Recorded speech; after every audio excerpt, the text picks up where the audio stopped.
still amaze me? Wouldn't it be crazy? Oh, would you still amaze me? If I find my way home, yeah.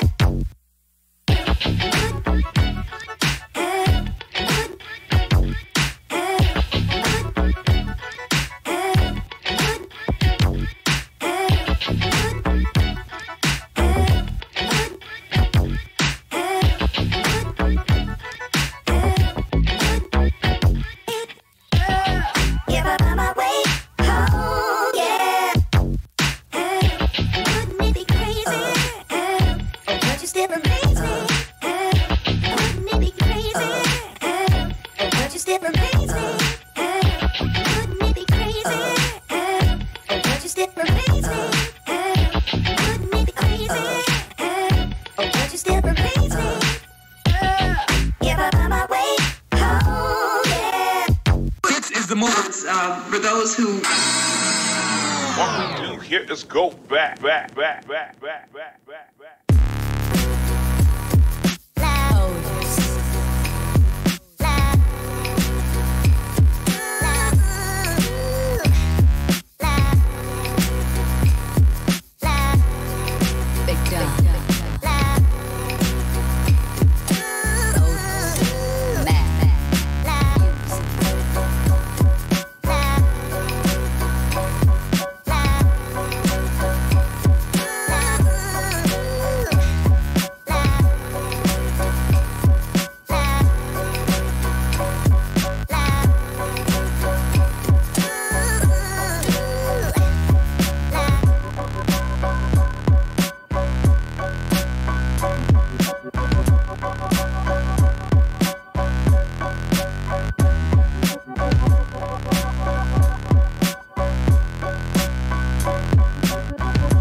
Seven, 6, 5, 4, 3, 2, 1. You'll never have the sacred stone. Oh, this you crazy mother.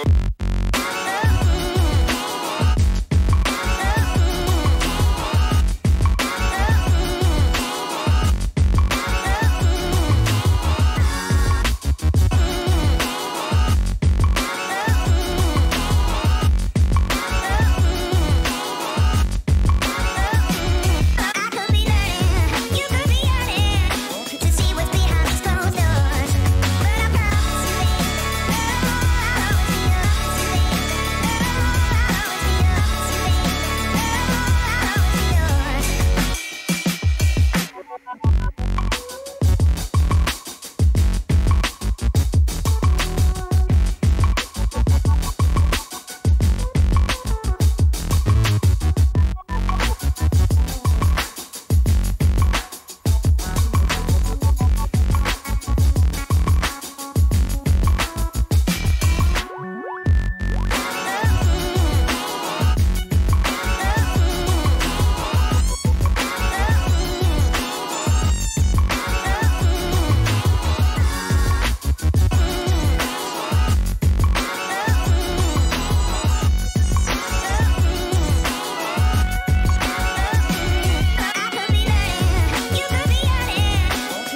Hey, what's going on, guys?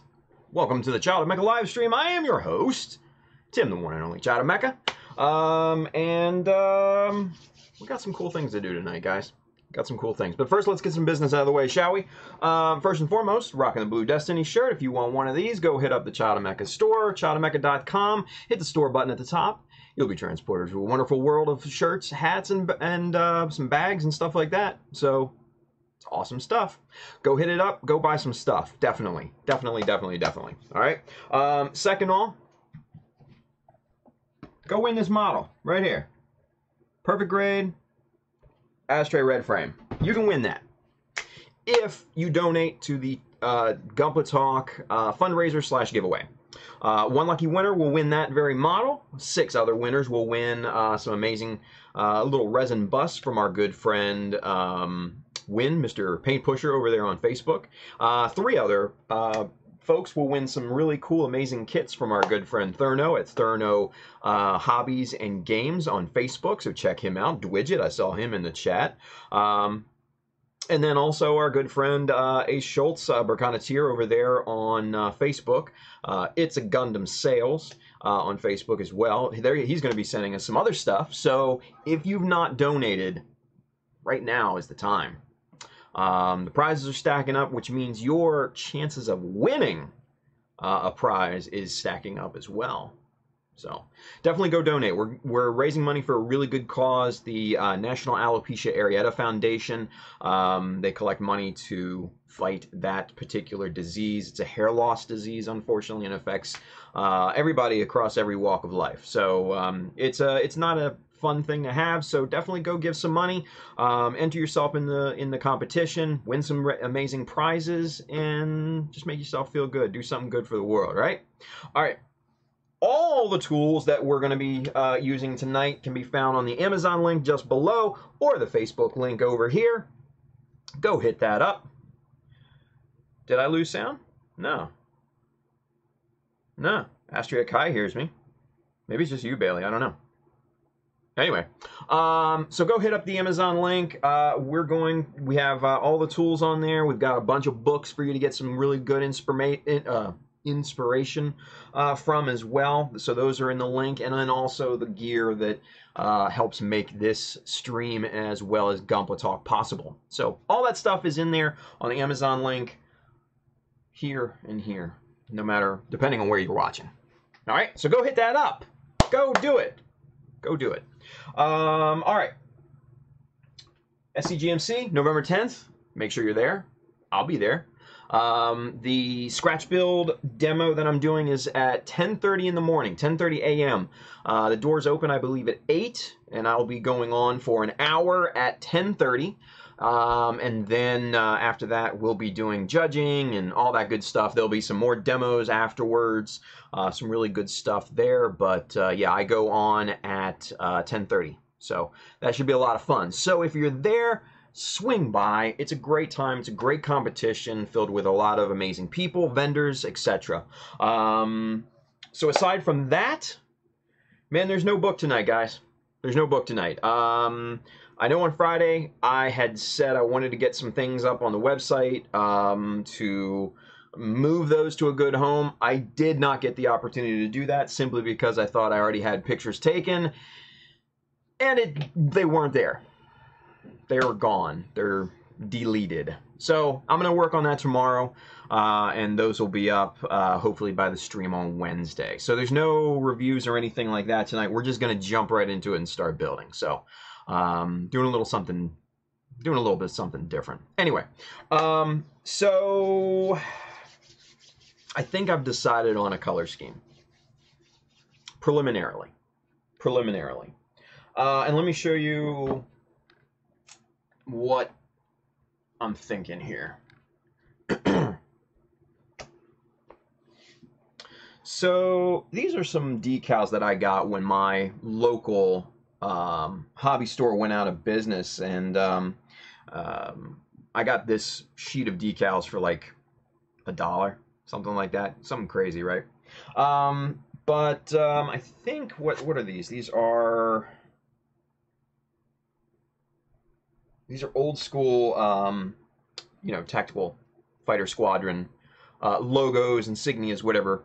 And this one right here, this bat, really caught my eye when looking over, the different decal options that we had.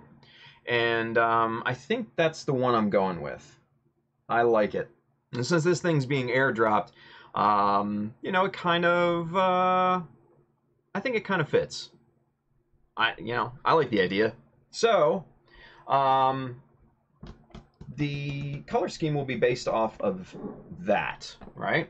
And I said I wanted to maybe go dark on this, right?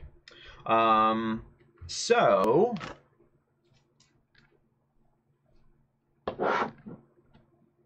here are the colors that we're doing. Let's see. This is the good old 40th anniversary. This is the graphite black. And if you guys are fans of Simon Gundam UK on Facebook and Instagram and everything, he just did a custom Zeta, or no, not Zeta. What was it? Shit. Now the name escapes me. But anyway, he did a really cool mech with this particular color. It looked really badass.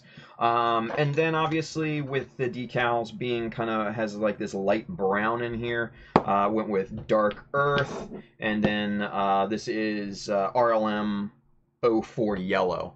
So a nice shade of yellow, kind of goldish color.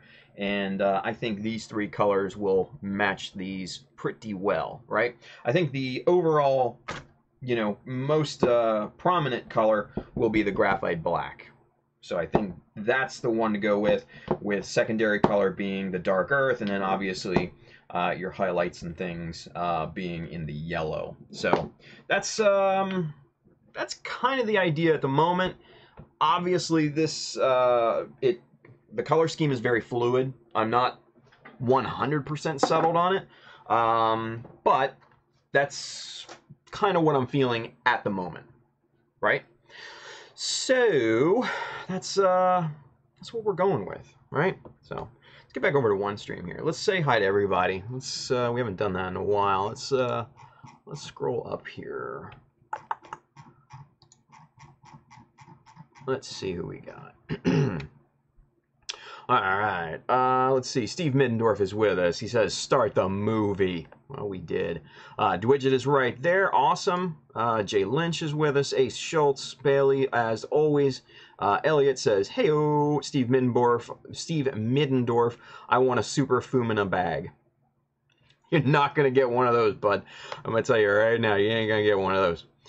Terry T says, hello. What's going on, Terry? Andrew Young, fun fact of the day. Tim is a jerk. Only to Andrew. Edwin RSA is with us. He says, good morning, everybody.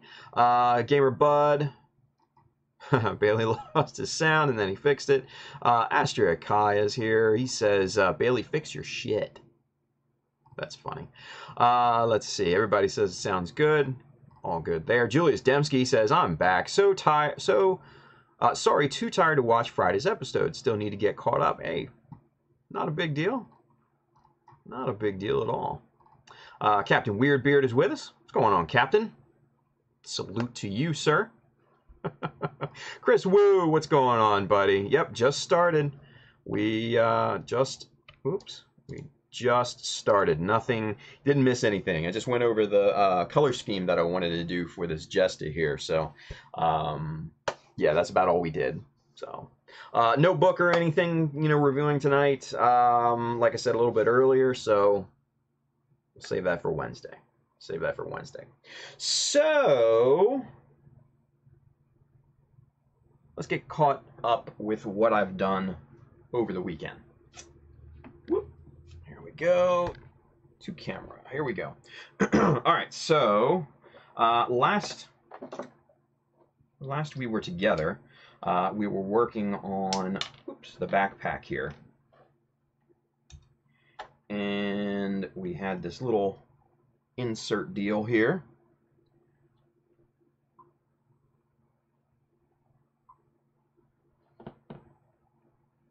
Come on, focus.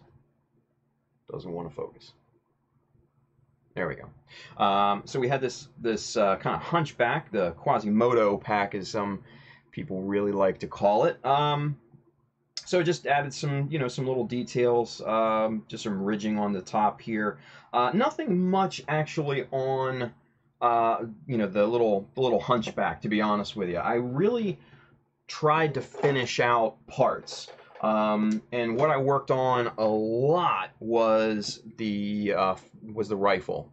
So as you can see, a couple modifications, couple additions to the rifle.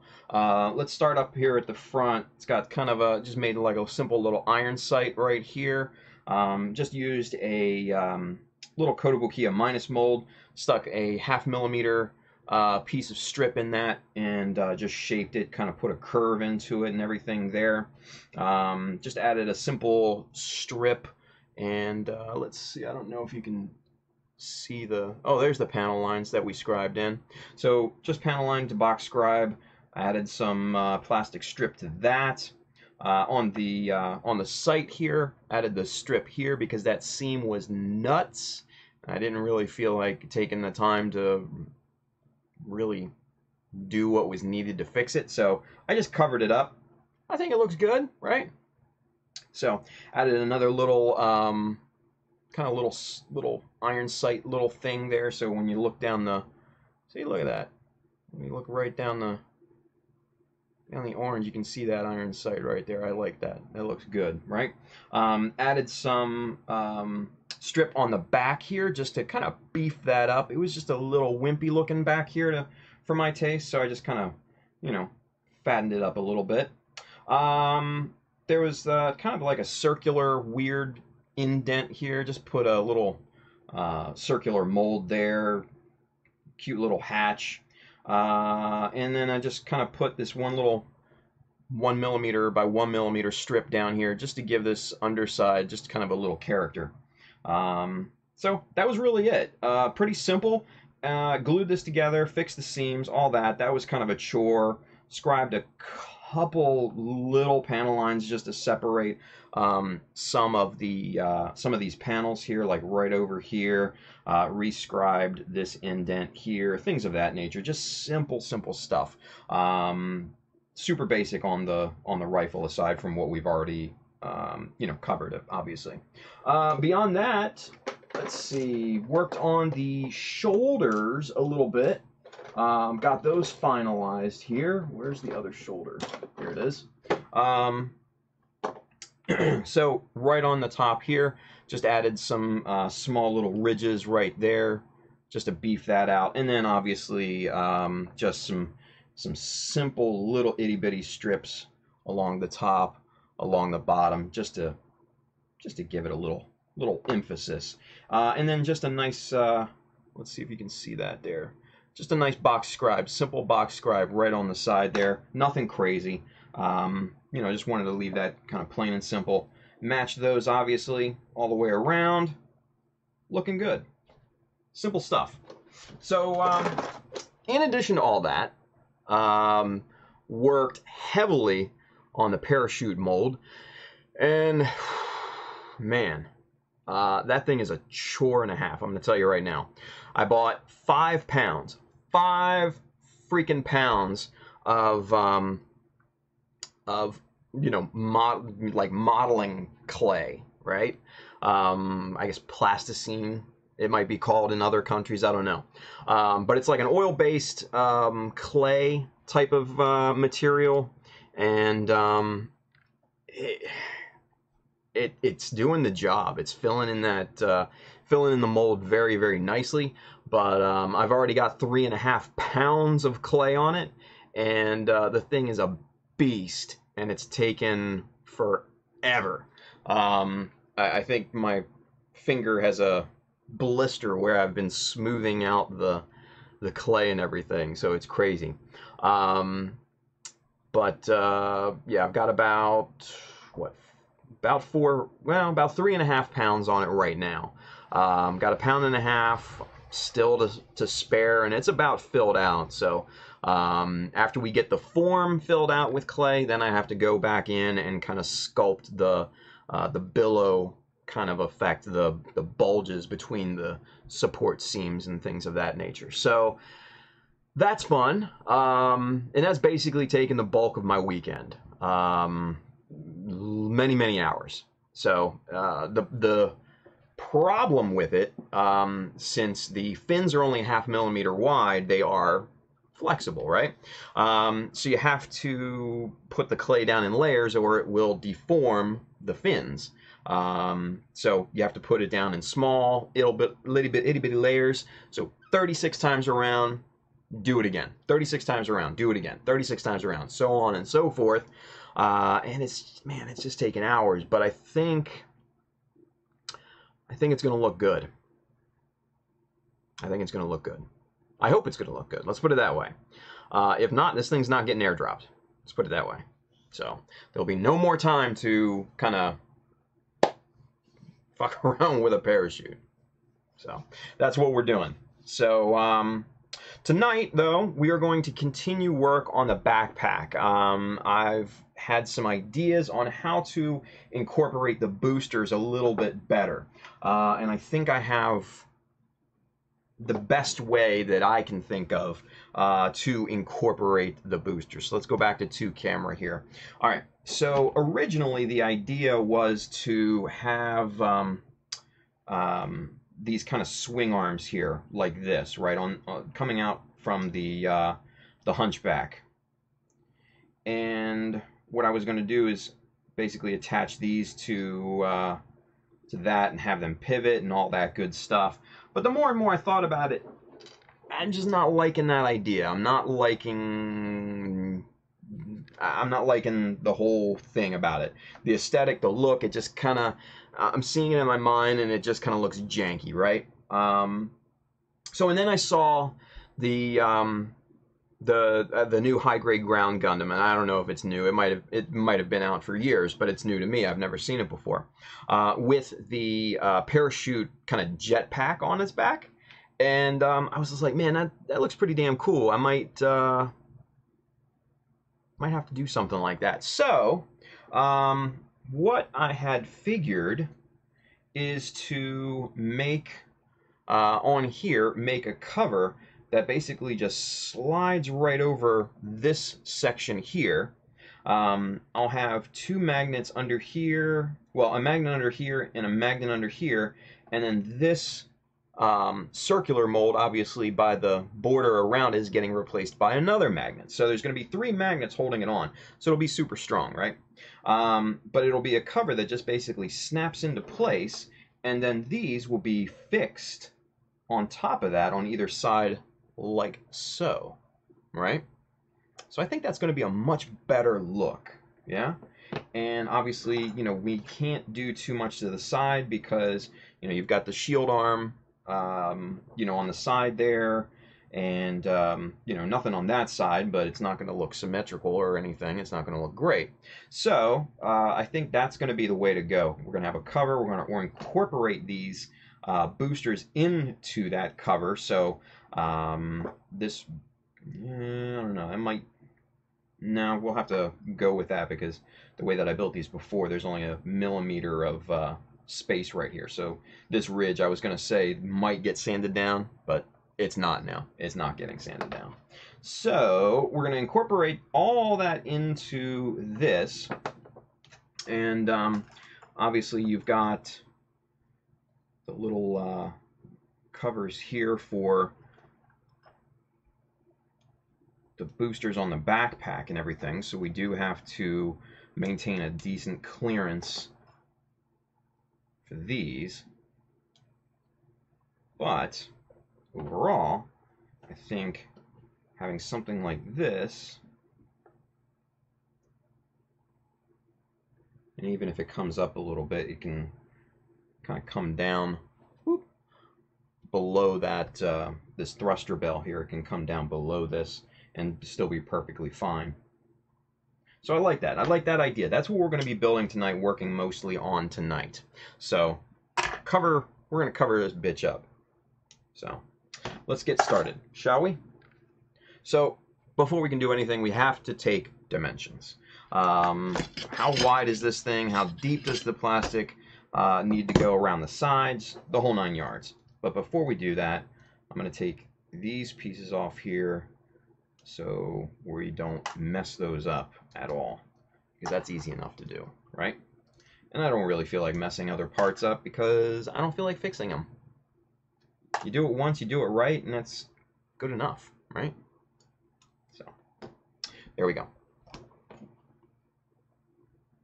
Alright, so we get our caliper out here, we take some dimensions. How wide is this thing got to be? We're looking at 37 and a quarter. 37 and a quarter wide is a tight fit. So what's 37 and a half? I think 37 and a half will probably be good for tolerance sake, right? Because you want the thing to fit, just not so tightly that it scratches the paint or anything, right? So 37 and a half, that's the dimension that we're going with. So we need to get some plastic going here. We're going to put the head and the torso and all that stuff off to the side so we don't damage those. We're going to put the boosters over here. We're going to put these magnets away. And let's pull out our plastic sheet. There we go. 1 millimeter. Simple stuff, right?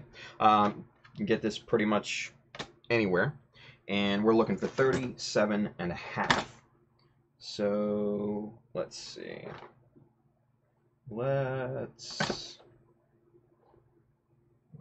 start with an even sheet here, shall we?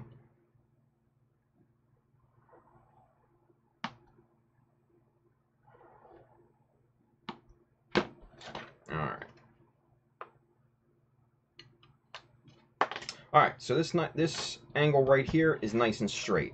Really, really simple. So what we do is we use this. We know this is straight. This edge here might be straight. Kind of straight for the most part. So we'll let that be. So let's measure 37 and a half here. All right, so there's 35.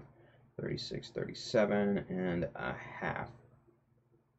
We'll go over just a little bit on the half mark, just so we have some tolerance for the snapping part of this. Okay. Snap it, crack it, pop it. You got a cereal. Anyway, there we go. 37 and a half wide this way. So this should lock up real nice. And it does. Cool. So, like I said, this thing will slot right over this and be completely modular. It'll be awesome. It'll be awesome. Hasaki Art, he says greetings. Hello. Thank you for watching. GamerBud, I've been catching up on Doctor Who and working on my real grade Sinanju. Still have not broke it yet, so I'm happy about it. You should be happy about it, buddy. You should be happy about it. Andrew Young, nah, just don't enter it at SC, GMC, and just enter it at GBWC. Dude, I'm not even going. So just calm down, Andrew. Calm down. You're getting stalkerish. Okay, let's see how much we need on this.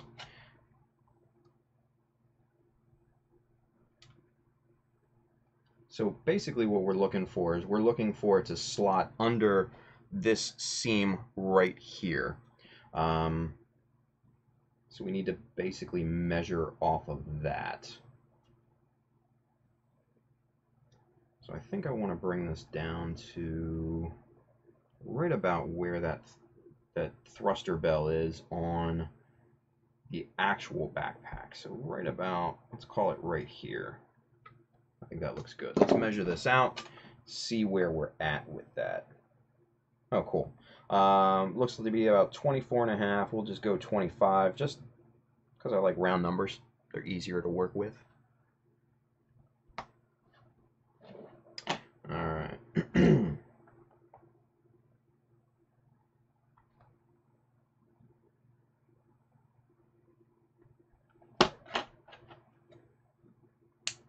Oh God, Andrew's drunk, you guys.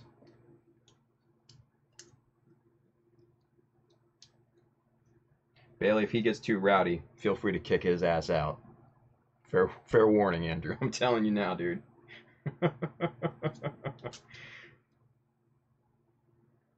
Feel free to kick his ass out. Alright, so now we've got our back plate here. This is going to cover up the back of this really nicely. Obviously, it's not going to be plain like this. It's not going to be just, you know, just this. This is going to be the base layer. This is basically just slotting in on top of this. We're going to add much more kind of meat to these bones, right?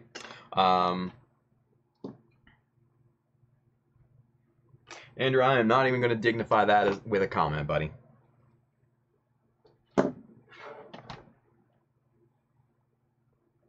Alright, good there. So now, let's figure out how far we need to make this come up here. We need it to be about, what's that, 18 millimeter.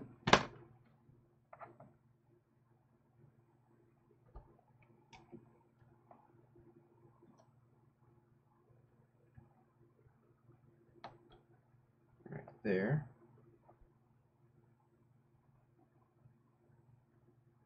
And another one right about there. All right. So now we have two completely identical side plates here. Obviously these are long. We'll need to cut them down, but not a big deal, right? So this was what, 25? Yep. So let's cut these down to 25 millimeter.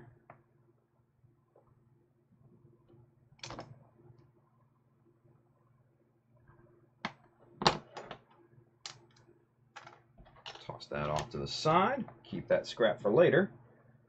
Never toss your plastic scraps. Don't do it. Keep them in a box. Seriously. Because you never know when those come in handy. Like these two little cutoffs here. Throw these in a box. Keep these. Because on a later project, you might have something that requires that size or maybe a little bit smaller, right? You pull these out of the box and you're like, whoa, perfect, right? So save these. Like I have a whole little box here of just random cutoffs and stuff like that and letters. There's a J, I guess. I don't know. Might have been half an O. Anyway, so yeah, keep the cutoffs. Keep them. They come in handy. All right, so now we have two sides here that should match the height of this almost perfectly. Yeah, looks pretty good, yeah. I'm digging it. I'm digging it. Nice. All right, let's see. Terry T, I just got the P Bandai Ground Gundam type with a parachute pack. Let me know if you want me to send a pic of the manual, if you want any reference. Dude, that would be amazing. Yeah. Definitely, definitely send me some pics and everything. If you got it snapped, send some pictures of the backpack at all angles and everything like that. That would be amazing, because I've just seen the pictures of it online. So yeah, that would be really cool to see, kind of, you know, all around and everything. Trick guy, nice. He says, Tim, you're a plot plate hoarder. No, dude, I'm just frugal, right? Frugal. I like that term better. It's not like I have like, it's not like I have 50 cats or anything like that, you know? Anyway. So, let's see. We've got plate here. Let's see if this matches up nicely. That should come up. Oh, yeah, look at that. That should fit quite nice. Actually, I'm going to have to fit it just like that. So, cool. And, you know, now that I think about it, I might not have it cover this whole thing completely. I might have it come up maybe a couple millimeters and then angle off right down here to match the angle of this, because obviously we're going to have to cut this corner off because you can't just have that corner sticking out here. That just looks janky, right? So we're going to maybe cut this at a 2 millimeter. Right about there. Yeah, I kind of like that. And then 2 millimeter down here to match the angle. Bada boom, bada bang, you're done. Yeah, I dig that. Okay, let's do that. Let's do that. I like that idea already. So, what do we need? We need our angle finder. This guy, right? This guy.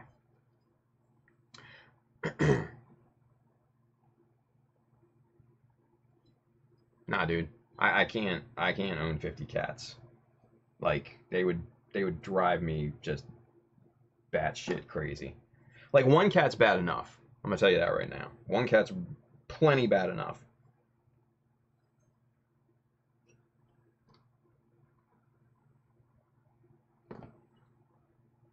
Okay.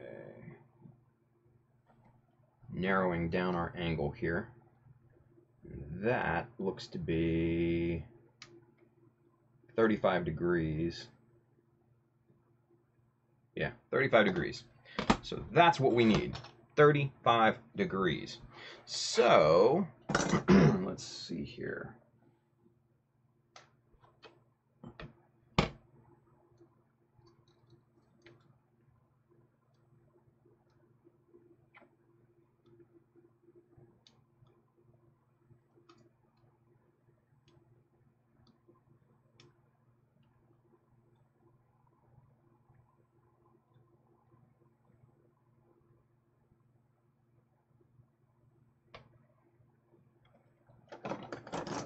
We're just going to notch this. We're going to eyeball this spacing here.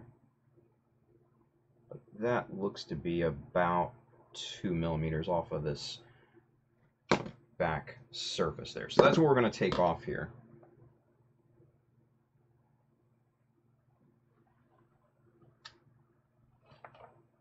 Yeah, I'm going to have to turn this around.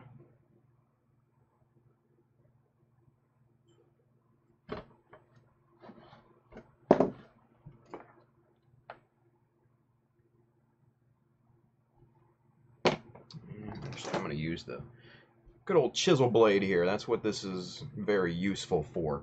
Just basically guillotining this corner off here.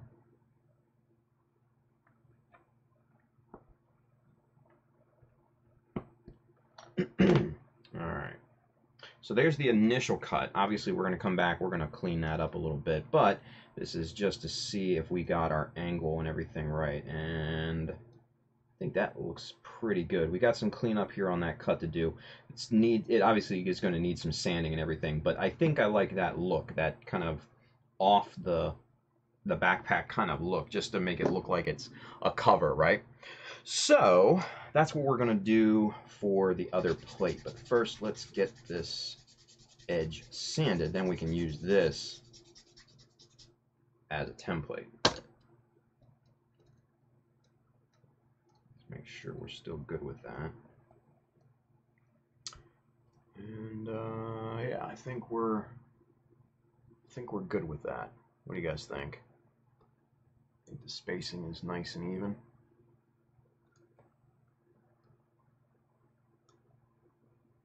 Yeah, I like it. I like it. All right. Now, like I said, we don't need our angle finder anymore. We've already got the angle dialed into the actual piece itself. So we're actually going to use this as a template, and we're going to use our chisel blade again. And we're just going to come in and again, just guillotine that corner right off. And we'll do a little finish sanding on this.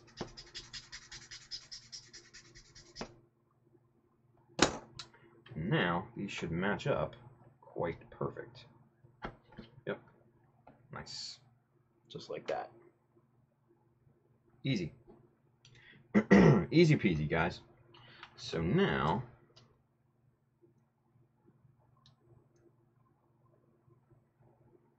here's that one. Looks good.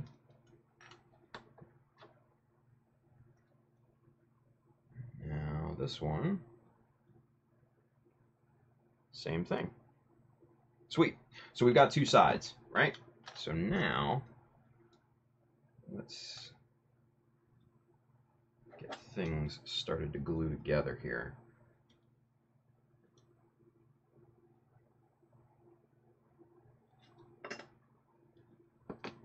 So we need a little bit of helping hand here. So that's where your sticky tape comes in, especially with something like this. So you line it up where you want it. And we are going to gauge this just a 2mm strip there. 2 off of that. That looks good. So this spacing right here looks quite nice. So we're going to take our sticky tape. Just going to lay that down. And that's going to hold this in place just temporarily for us. It doesn't have to be insanely accurate because we'll line that up after the fact. But we just want to get it kind of in place, right? So let's see. I think this is more like 2.5. Yeah, that is. That's 2.5. But I'm still good with that spacing. That spacing still looks good no matter if it's 2 or 2.5. So we'll leave that there. Good, good, good. All right, so now we'll switch this over to the other side, do the same exact thing. Get some good old Scotch brand tape, sticky tape, for those of you that don't have Scotch tape.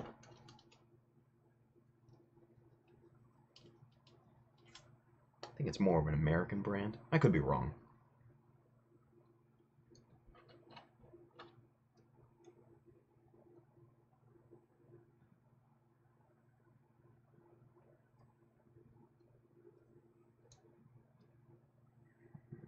Okay, let's get,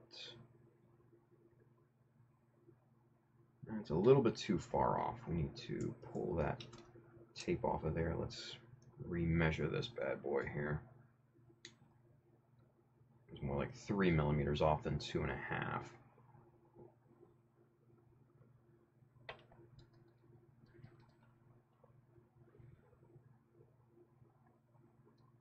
And what you're seeing here, guys, is part of the challenge of scratch building and modifying, is that sometimes you just don't have enough hands.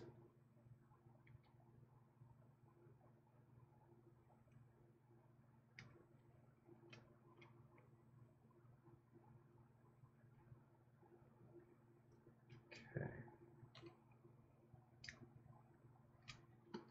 Damn it.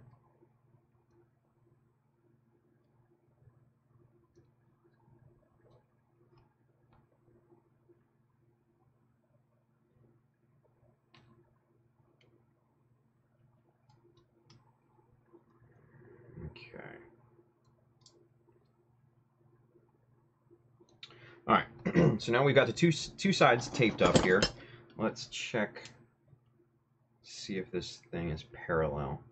So basically, you just put kind of a flat piece right on here, and you just check to see if the surface is parallel. And then after that, we can pop our piece right in the middle here. Align that with the two sheets.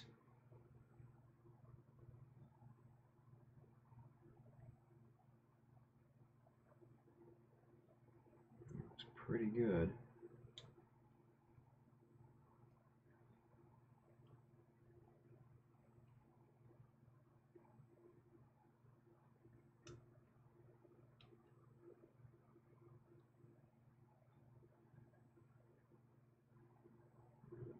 Okay. I think we're going to go with that, guys. I think we're going to go with that.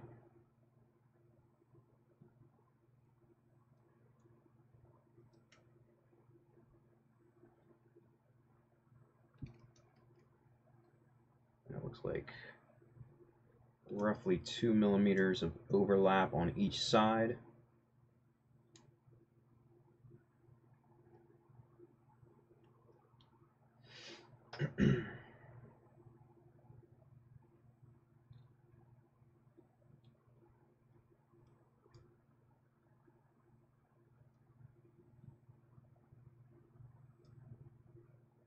Yeah, okay. So, to do this, let's get a little bead of super glue right here in this corner. Basically, this is going to weld these two pieces down for us.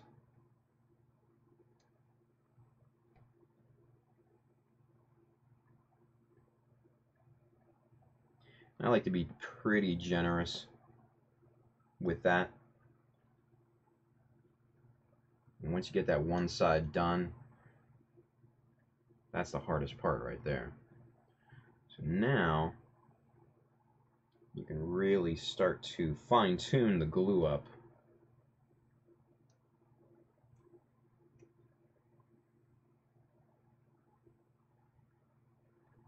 There we go.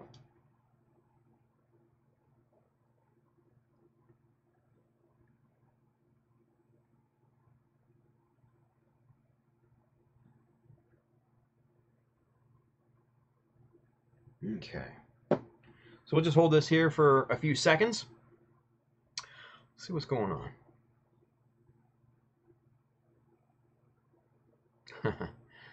Nice.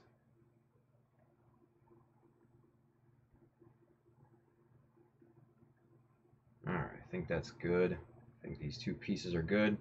Yep. All right, let's pull the sticky tape off. Sticky tape. Let's pull this off. Let's see what we got. Because who knows if this even came out like symmetrical and even and all that. And if not, we'll just pop them off and do it again.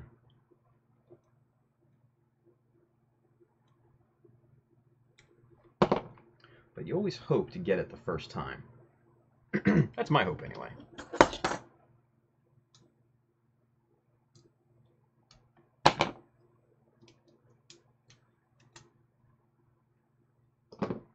Okay.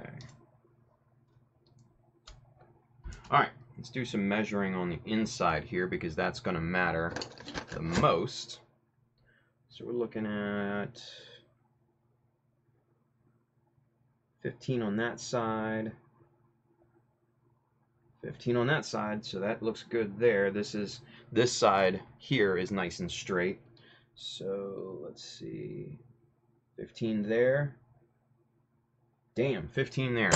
I mean that couldn't be much better than that right there, you guys. Wow. I think we got that on the first shot. Yeah, and that's nice and symmetrical, level, the whole nine. There's no wobble to this because this is basically like a table with four legs, right? If there's any wobble, you know it's off center, right? It's not level. This thing, there's no wobble to it, so not bad, not bad. All right, so let's get the inside glued up here, get it nice and secured.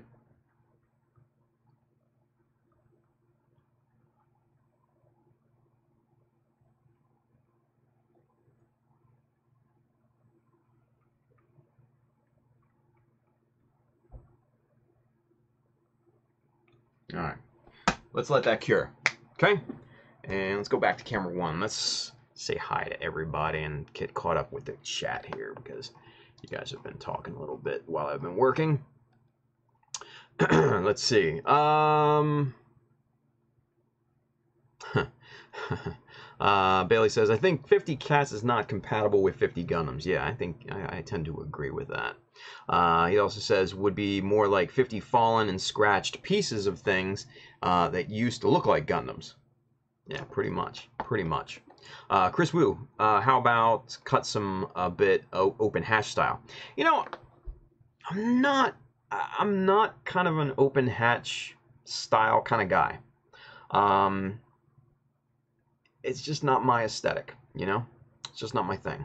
I respect the guys that can pull that off. I've seen some really amazing open hatch pieces, but it's just not me. It's just not me. So, it is what it is. Steve Middendorf says, better than a pit bull with a taste for Japanese plastic.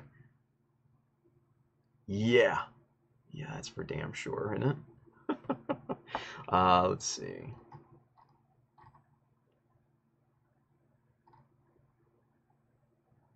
Steve Mindorf says, also says, she doesn't touch any of my kids' toys, but Gunpla, she eats the hell out of. Damn, dude, that's terrible, man. That's terrible. Chris Wu, sticky tape is the best convenient third hand. Yeah, it sometimes is, man. Yes, it is. He says, I wish I have like octopus 8 hands. Yeah, no. Sometimes it's crazy like that, right? Andrew Young, I hate popping things off and redoing it again because when you have all that glue residue to deal with as well. Yeah, and that's a good point. You know, having to deal with the glue, you know, the dried up glue and all that, it's a pain in the butt. Juan Ferrero is with us. What's up, Juan? Good to have you, sir. Terry T, I haven't snapped the ground type Gundam yet, but here's the pic of the parachute section of the manual. It doesn't look all that exciting. What you have now is much better. Yeah, you know what? But I still really like kind of the logic behind the ground types jetpack, you know. Kind of the thought process that went into it. Obviously, it, you know, that was designed by mechanical designers and stuff. Hey, Zach Rich, thank you for the sub over there on YouTube, buddy. Welcome to the family. Thank you for watching. Very cool. Very cool. You know, like I said, like I was saying, you know, those things are, you know, designed by mechanical designers, mechanical engineers, etc., people that think about, you know, kind of the logic that goes into it, even though it's fictional. You know, they try to get that the thought process, you know, built into it. So I really love seeing kind of how the design comes together and all the nooks and crannies and things like that. So it helps me incorporate some of that logic into my own design. So anything you can provide, man, that would be amazing. So thank you, Terry. I appreciate that, buddy. And let's see. Click on that. Carlo Castro's with us. He says, hi, what's going on, Carlo? Thank you for watching. Finally got to watch you live. I know, right? Well, that's awesome. Let's see. Andrew Young, Tim, use those Gundam guys' magic skills to call upon Freddy and the rest of them into this chat. I have like Gandalf, you have no power here. Juan says, hey Tim, I'm trying to glue 2 metal parts together. What is the best glue to use? Ooh, good call. Number one, this is the most important thing with gluing metal. You need to make sure the metal is clean, right? If it's photo etch, there's probably gonna be residue on there from the chemicals and or the adhesive protector that they use. So make sure you take some, you know, some rubbing alcohol, preferably like the highest you can get, like 91% isopropyl alcohol. Clean that surface really nice. Clean it like a few times just to make sure you get all of the contaminants and everything off of there. If it's a formed metal piece, like a little like a high Q, like a detail piece or something like that, you know, chances are there's residue in there, maybe some oils or something that have splattered onto it. So make sure those parts are 100% clean if you're trying to glue those things together, right? So what I would say is super glue, number one. If that doesn't work, then maybe switch to like a 5-minute epoxy. But use that sparingly because that shit stinks to high hell. And it ain't easy to get off your skin either. So one of those two would probably be best, but the most important thing you can do is make sure that surface is clean. That's the biggest thing with metal parts. Make sure it's clean or it's not going to hold the glue. It's not going to hold paint. It's not going to hold primer. Just nothing. Okay, so make sure that it is clean. Cool. Terry, I just saw the pictures come through, man, so thank you, buddy. I appreciate that. Oh, and you know what? Terry, I'm a big fan of your artwork, buddy. I really am. You fucking badass artwork. So, I saw your story. Where do you want those drawings and everything? Man, posters, prints, whatever. Yeah, I want them hanging on the freaking wall, dude. amazing artwork, brother. Amazing artwork. So keep it coming. I'm big fan, dude. Big fan. Terry T. What's the? I gotta tell him, dude. I gotta tell him your handle on Instagram. Gundam Yatham. Gundam Yatham, you guys on Instagram. Go hit him up, give him a follow. Just amazing, amazing artwork. So yeah, hit up Terry, man. It's really good stuff. Really good stuff.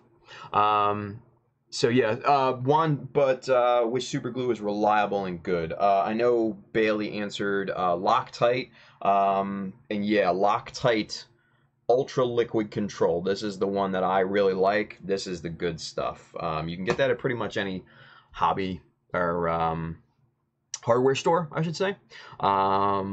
So yeah, that's the stuff I use. If you can't find that for some reason, the Gorilla Glue, Super Glue, is really good too. It's a little more kind of rubbery, if you will. It has kind of like a rubbery particulate in it. It doesn't tint the super glue or anything like that, but it makes it a lot less brittle. So yeah. So those are the two that I would recommend. For 5-minute epoxy, again, man, Loctite. The 5-minute epoxy Loctite is good stuff too. So, I mean, you can search for like pro stuff and all that, but those are the two that I use, and they make gluing up pretty easy. Let's put it that way. So, Rare as Wrath is with us. Hey, so I missed the deadline for GBWC. Still not done with my kit. Guess I'll try again next year. Man, that sucks. I've been through that several times myself, and man, there is not... It's just a really disappointing feeling. So I feel for you, brother. It's not fun. You know, when that bell rings and you're plumb out of time... yeah, you gotta swallow your pride and just be like, I did what I can do, can't do any more. So it is what it is. So Bailey said Loctite is what Tim likes using. Should work. The control gel, yeah, is also pretty good too. Dwidget, the concept of the ground type parachute boosters was designed so that it could give support in slowing down the descent speed at the final stages of the landing process, hence lessening the impact. Yeah, exactly. And that's kind of what I'm doing here with the Jesta. If you guys remember, I did the calculations for the Jesta, and in real world parachutes it would take 40 parachutes in a 7-inch scale to slow that guy down. So yeah, he's gonna need some assistance. I can't fit 40 on a I can't fit 40 on a stand like that. It's just not gonna happen. It's not gonna happen. Bailey says I use Bob Smith Industries CA glue. According to BSIInc.com, the MaxiCure works well with metal. Interesting. Yeah, I've tried Bob Smith. I think 1 or 2, but you know, that is a very popular, very common hobbyist CA glue, cyanoacrylate or super glue. Steve Binnendorf, another artist. Sweet. Yeah, dude, go check out Terry T, man. Really good. 01 Shield, the Gorilla Glue sounds similar to E600 epoxy. Sort of. That is cyanoacrylate, but Gorilla Glue puts like a rubber kind of additive in there to diminish the brittleness of their CA glue. And you can kind of tell because it is when it's fully cured, it's a bit softer to the touch than say like your Loctite or your normal super glue or something like that. So yeah, you can definitely feel that. Terry T. Oh, haha. Thank you for the shout out, Tim. I'm far from being an artist, but I'm practicing. Dude, nah. You know what? Come on, don't be humble. Don't be humble in here. There's no place for humility. This is the place to throw down. And man, seriously, your artwork is badass, dude. Like, I would hang that on my wall any day of the week, for real. So, no humility in here, buddy. Let's see, what else?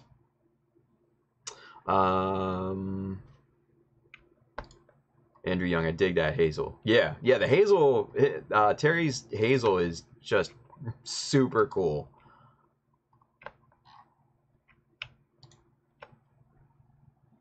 Let's see, Chris, well, rather skip it than rushing result that will instantly regret and waste all the effort. Yes, talking about Rara's Wrath up there. Yeah, no, I agree.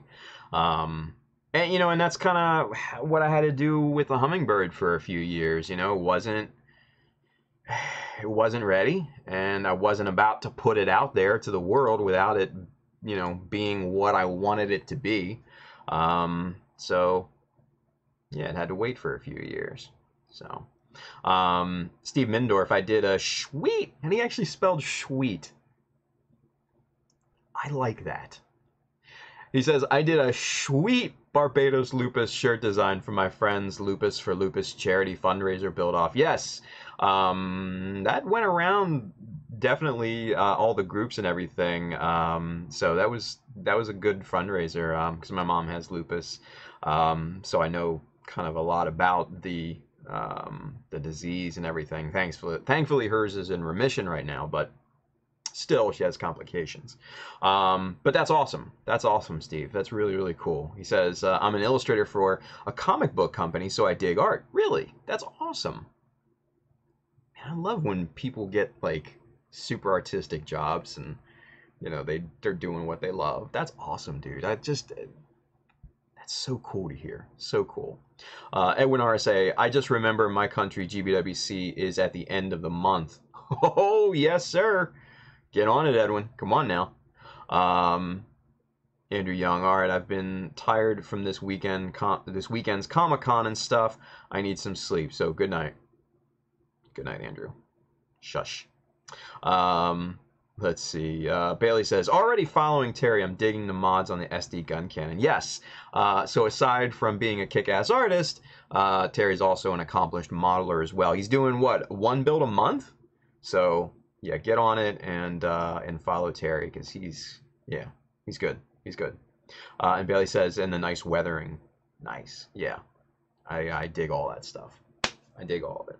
All right, so now that we're caught up, let's get back over to working. The glue should be cured at this point. So, yep, that looks rather nice. Okay, so now this can just obviously slot on there.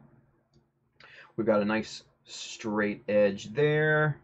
Nice straight edge there. Good borders all the way around. I'm liking what this looks like thus far.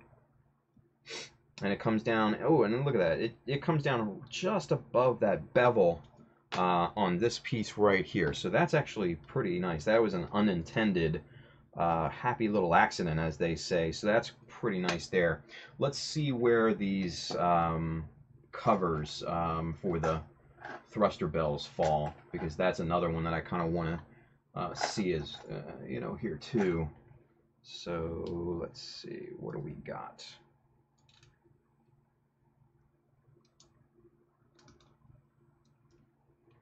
All right, so I got that upside down here. Let's pop this guy on. Let's see where that is. Ooh. Okay. That's not too shabby. We might need to take off 1 millimeter from the bottom here, because this this back end is being propped up by these covers here just a little bit, so it's causing an angle on the back border here. Or we can just lift up the front about 0.5 millimeter. decisions, right?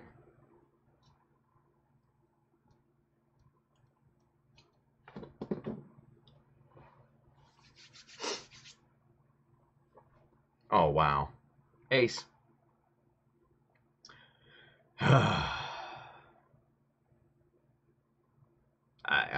I don't. For those of you that are not watching on YouTube, Ace Schultz, Berconateer over there on Facebook, he says he's tearing it up. Terring. Speaking of Terry, right? The puns. The puns are terrible. And Bailey, thank you. Yeah, I agree. You should delete that. It's terrible. Oh my god. Oh my. Even if it's a bad pun, it's still a pun. No comment. No comment, man. No comment. We're working here. No comment. We're working here. All right. So let's before we go any further, let's get this thing a little bit more reinforced. We've got some space here at the corners to do a little bit reinforcement on this. So let's get to working on that. And I think we can maybe fit a 1x2 millimeter in there. Let's see, 1x2, 1x2. Where's my 1x2? Here it is. All right, so let's cut a piece of that. And basically what we're doing here is to reinforce this corner, this joint that we made here on the plastic itself, right? So the more reinforcement that we can fit into this thing, the better that it's going to stay together. That's important. So let's see if this will fit in here properly.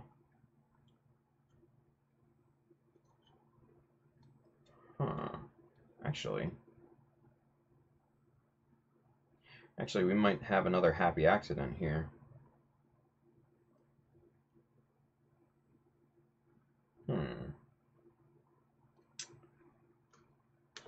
All right. So what I'm seeing here is that a 2 millimeter strip props up this piece that we made a little bit earlier, props it up just enough to clear these thruster cowls right here. So, and there's room, there's 2 millimeter wide room in here too. So what we're going to do is we're going to cut a couple strips of, actually, wait a minute, let me see if I have something else here. I sorted all my plastic strip today, and damn it, nope. Well, shoot, that ain't gonna work. But I sorted all of my plastic strip today, and then I ordered some more from Evergreen, so hopefully that should be coming. And then I also ordered $30 worth of magnets from K&J Magnetics over the weekend too, so hopefully those should be here within the next day or two, so that should be fun to play with. Let's see, get this strip cut here.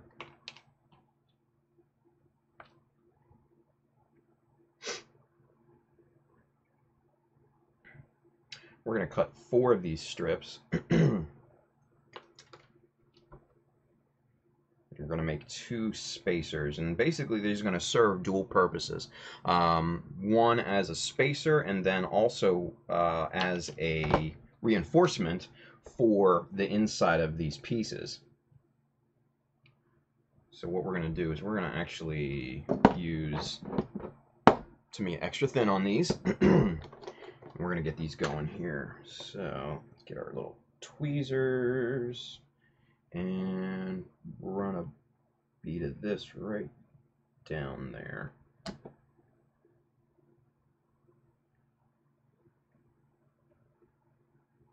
Because I need this to be even, I need this to be square. Because there's a very thin margin for error in this space under this thing. So to make sure that these are aligned perfectly, move the glue out of the way. We're going to bring our calipers in here. We're going to smush this thing between the two. That will perfectly align these two strips together. And now, do it the other way.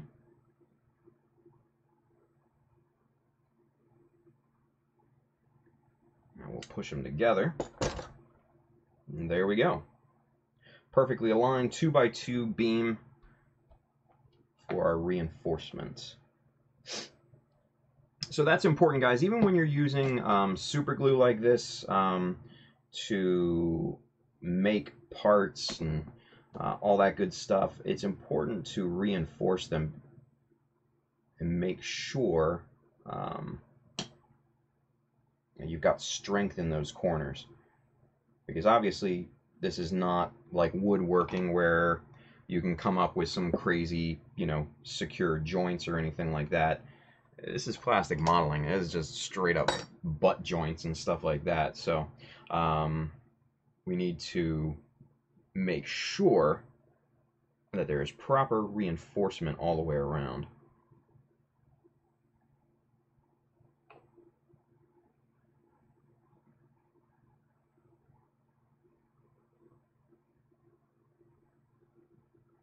Okay. Square 2x2. All right, let's see what's going on. All right, Rare's Wrath says, I'm taking it slow now, detailing here and there, but I might make a new one for next year and hope to be done before October next year. It would be my first ever entry into any Gunpla competition. That's awesome, dude. Man, entering competitions is so much fun because not only is there that sense of competition, which I really, it may be unhealthy, but I thrive on that sense of competition.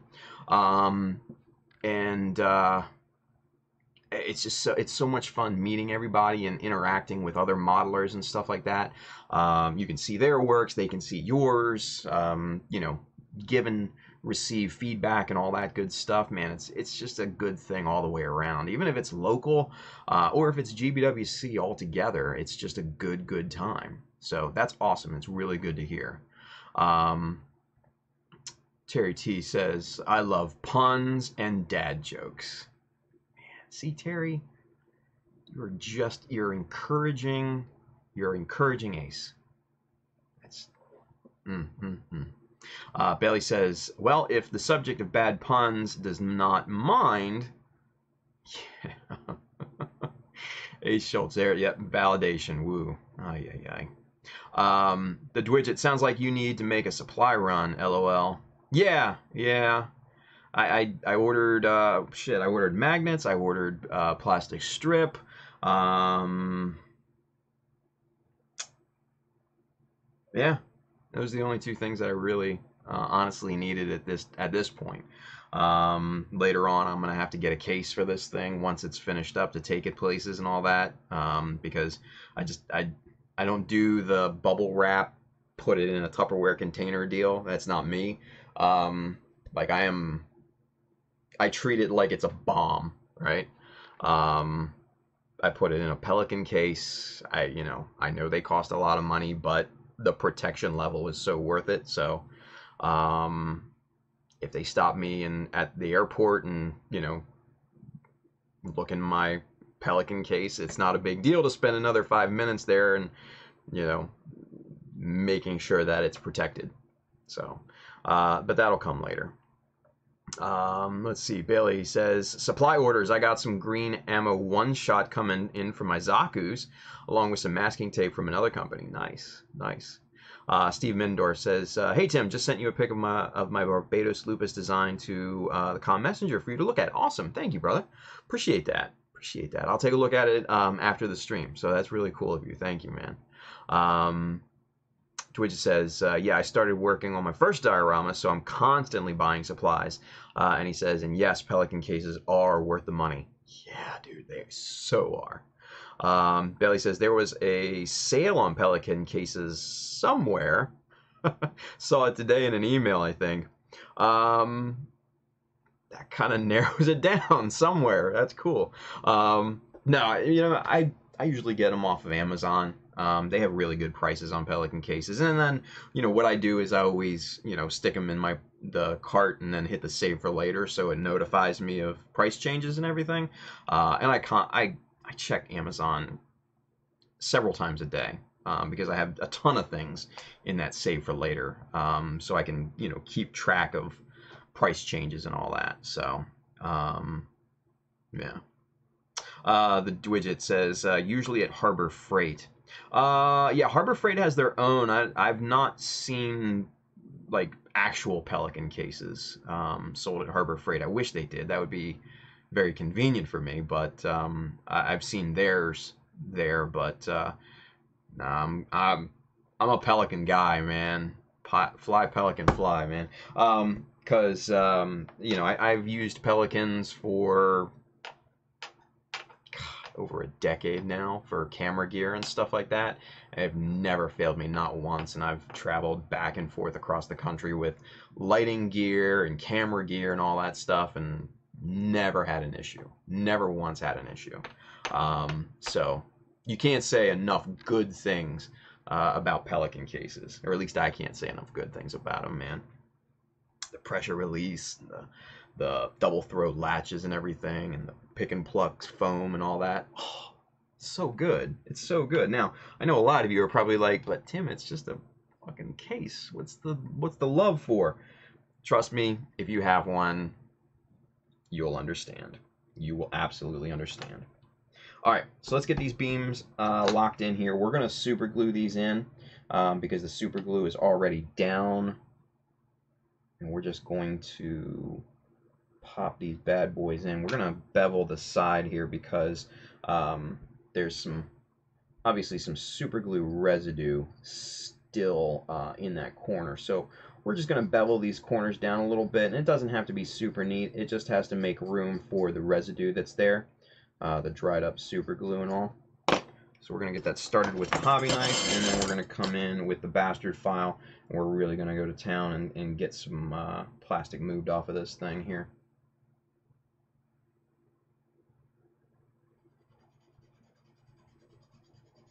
Whoa. Jumped out of my hands.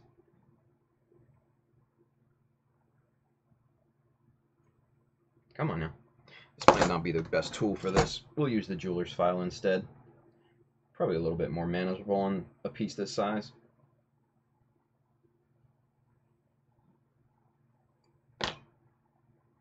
Alright, so that should be good. Let's see what we got. Yeah, much better. Cool. Alright, so we'll go with that.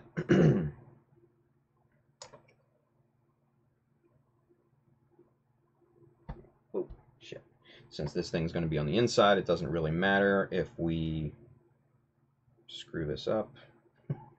Look, I just put a big cut through this thing. Not a big deal. Nobody's going to see it anyway. So, let's get some super glue on both sides of this. Nice big bead right there. And then on this side as well. Just to properly cover that and get this reinforced.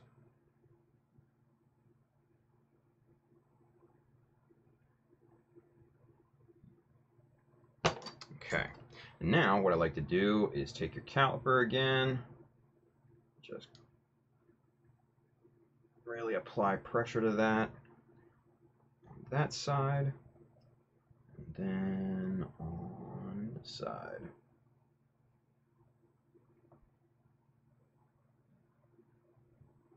And that will securely just lock that thing into place. And now this will have a ton of strength because basically you've got 3 millimeters of gluing surface on this side, and I know this is out of focus. So you've got 3 millimeters of gluing surface on this side, you've got at least 2 on this side, and this middle beam is just kind of holding everything together. So quite sturdy at this point. So what I'm going to do real quick first is kind of just clear out any really big ridges of super glue out of this corner first. And that'll help ease that beam into place.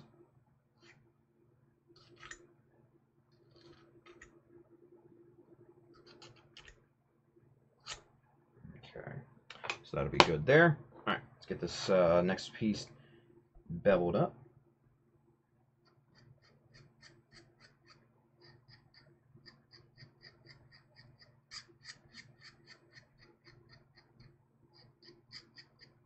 Okay.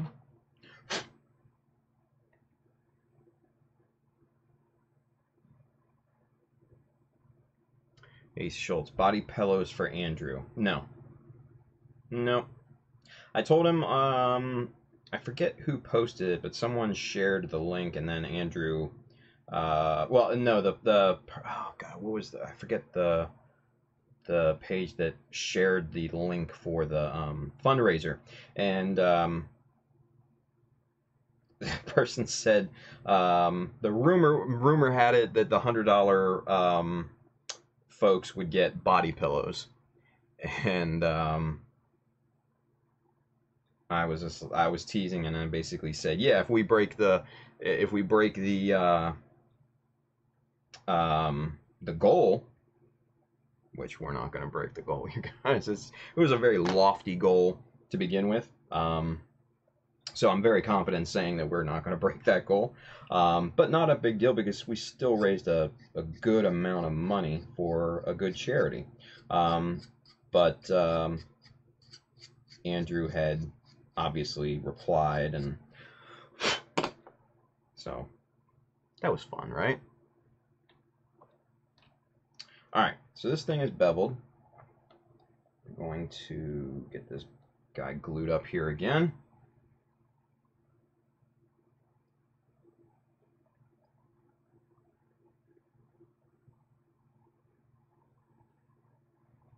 And right up in the corner.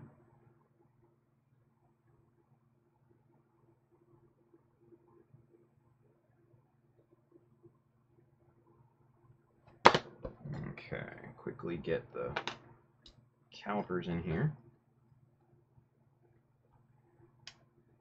Smash that thing together that way. Swing it around. Do it from the opposite angle.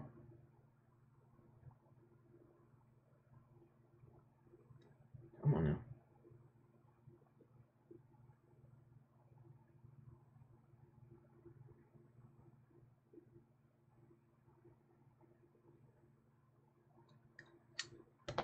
Okay, so there we have these two corners nicely reinforced.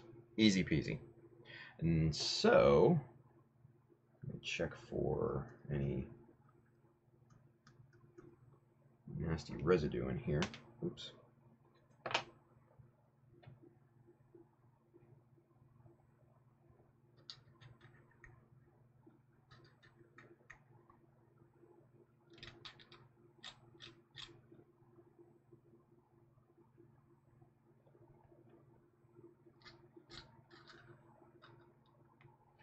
Alright, so now this should slot on here really nicely and be at a constant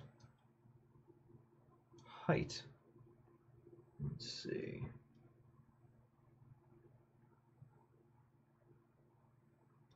Yeah, there we go. Okay, so modification time. So these reinforcement beams, they go down just a tad bit too far, and they actually run into the angle of this thruster cowl. So, not a big deal. All we have to do is just bevel those back. Just take off a nice little triangular chunk and leave those nicely, sharply beveled. And those are just easy to pop right off. So now, hopefully this should go and fit pretty good.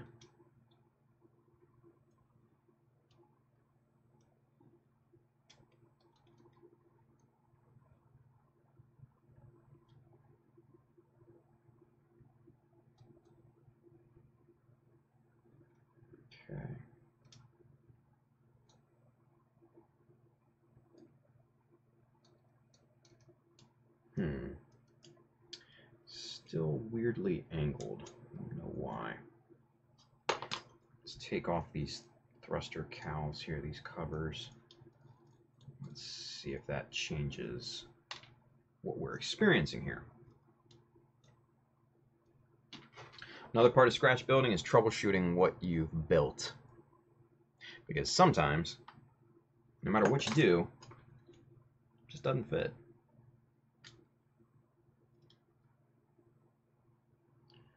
Okay, so both of these are spaced really well. I could actually even fit another 2mm piece in there on either side.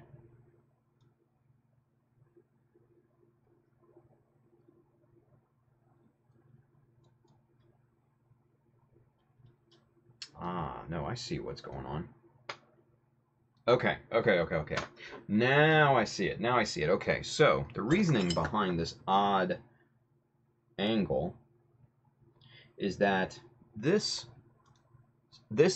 angle right here, this surface angle right here, is parallel to the back of the mobile suit, obviously. This surface right here is slightly angled out like this. Now, obviously, that ruler is exaggerated, but that's just to show you what I'm seeing. So if we measure, let's use the calipers for this because this needs to be fairly exact just to prove I'm not crazy here. So 15.2 at the top, 15.8 at the bottom. So yeah, so this surface right here, that angles out that way, going down. So that's why it's not lining up straight for me. So, son of a bitch. All right. We can work with that. So all we have to do is slightly angle these pieces if we really wanted to kind of be particular about it, right? But let's make sure that these thruster covers, these cowls, are not breaking our lines up here. Let's see what, come on back here now. Let's see what we've got.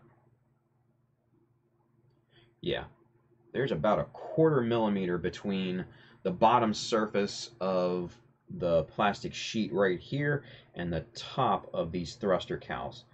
And I can barely fit the blade of my hobby knife in there. It's that kind of razor thin gap between there, right?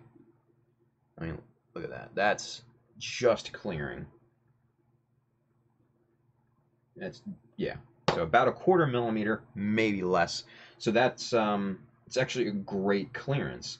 But this, and nobody will ever see that this is an odd angle, right? That this is oddly, you know, that this spacing up here is just a hair tighter than down here. Nobody will ever see that. It'll never be measured, and it won't even be a thing in passing. But I will know that it's there. And I can't have that. I just cannot have that. Nope. Nope. Not today. Not today. No, sir. Ain't happening on my watch. All right. So, we got to do something. So, we're going to take off probably about 1 millimeter off the top here and off the top there. And we're going to run that angle down to this point, right about there. And I think that taper should be good.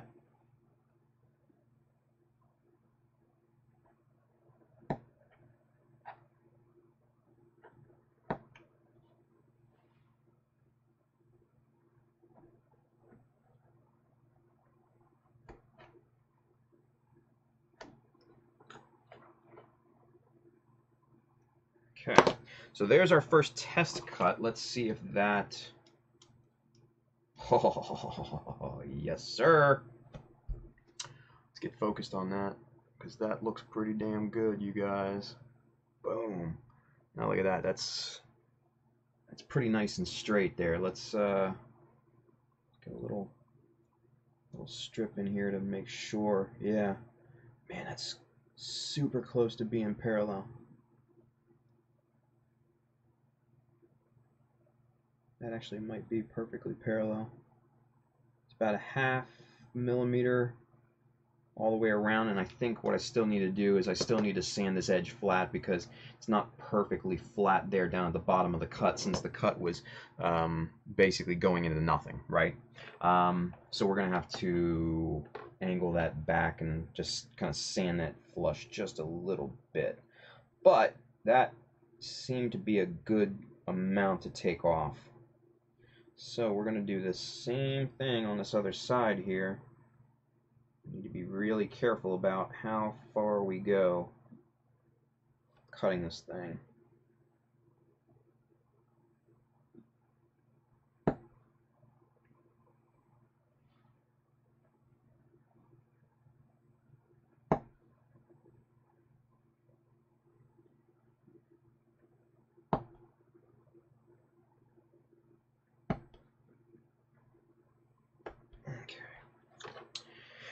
Let's measure this one up here. That looks pretty close. Oops, wrong side there. Alright, and that looks pretty good too. That actually looks even better, I think. Let's get the little strip in here. Let's see what we look like. Yeah, that looks really nice. Woo! Out of focus.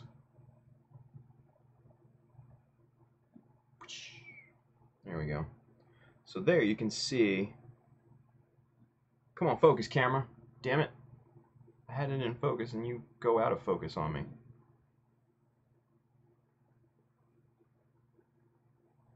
There we go. So now, that looks pretty good. That looks to be a pretty even border on the back there. So I'm really happy with that. So what we do, we just need to kind of tighten up this angle right here. We're just sanding that flat. And that'll take out any high points, low points, and all that, and just make that just dead ass straight. Same thing with this side here.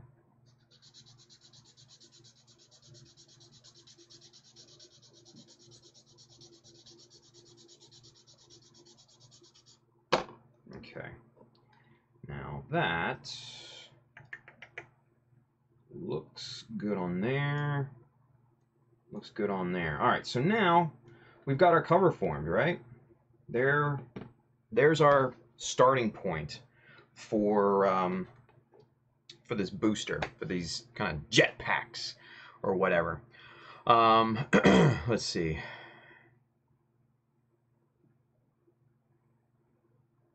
The Dwidget says, I agree with you. They always come through when it comes to being abused in the field. Yeah, dude. Seriously. And we're circling back, obviously, to the Pelican cases.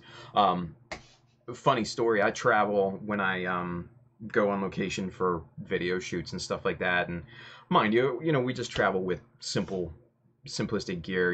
A couple studio lights. We use a DSLR for filming and stuff like that, tripods, all that good stuff. Different lenses and everything. So it's not like a high production value shoot, but it definitely comes out really, really nicely at the end. So like I said, I travel with two kind of studio lights, and these things are big. What are they? 6, 9 bulb lights. With soft boxes and all that good stuff. And man, the light bulbs themselves are still 100% intact. We travel sometimes with a teleprompter, so that glass is still intact, surprisingly. And I checked that. So that goes through the belt in the belly of the beast in the airport, and you know, through the hands of you know, baggage throwers and everything too. So yeah, I'm solidly committed to Pelican cases. There's no turning back. No turning back. Ace Schultz says it was all Andrew. LOL. Ace Schultz, I blame him.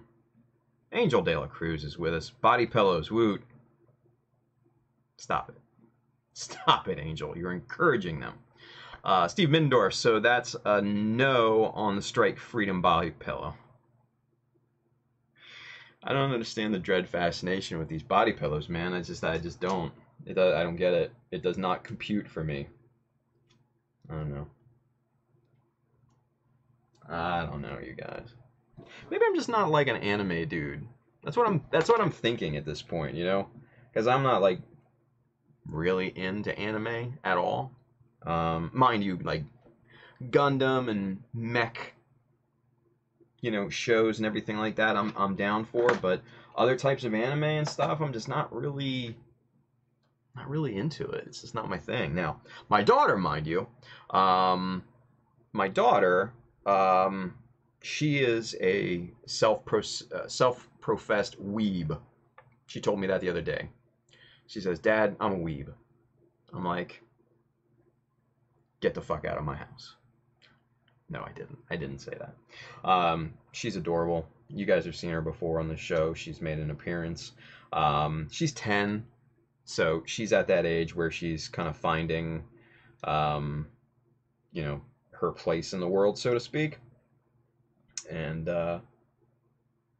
it's pretty damn cute. I gotta admit, it's pretty damn cute. Okay. So what I'm thinking is maybe just adding a couple more strips in here for reinforcement. But that's straight too. That's not angled. Shoot. All right. So what I was thinking. So where's my little pointer? Where'd the little bamboo skewer go? Damn it. Anyway. So guys, so these surfaces here and here are angled out like we showed before, right? But this big internal center portion is not angled. That is straight. This piece here is parallel with this back angle here. So I can't put any reinforcement or anything here as a spacer. I need to set it like on the sides, something like this, and hope that this gap in here is angled with the sides, which I think it might be. What was that? Somebody messaged me. Anyway, who was that? Oh, whatever. So yeah, I think that actually might work. So you can see that just this little vertical reinforcement strip there, and that helps to keep this from kind of bottoming out at the center here, from basically smushing down. It helps keep this nice and flat and parallel. So I think I might go ahead and pop that in. I'm going to trim that up just a wee little bit first before I do that. Let me see something here.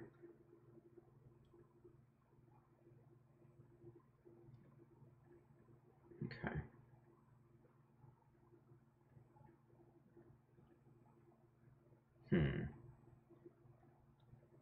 So now what I'm thinking is, I'm wondering, how are we going to fill in this space down here between the stock backpack and the new addition to it?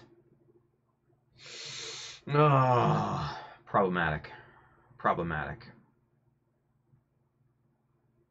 Well, we'll jump that hurdle when we come to it, right? Nah. What are you guys talking about? The Dwidget hammocks are so much better. Right? as opposed to body pillows. I agree. I totally agree. Steve Mindorf says, my son and me can watch some mecha anime. We bonded over build fighters. That's awesome. And that's where I learned of Gunpla, and now we're building fools. Dude, that's so cool, man. I love hearing that. I really, really do. Legitimately, I love hearing stuff like that. He says, or Bailey says, yeah, Build Fighters is the clear entry point for younger viewers. Yeah, big time. Big time.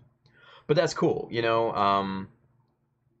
It's so kind of rare nowadays, especially like for a father and son to bond over something kind of like that, you know.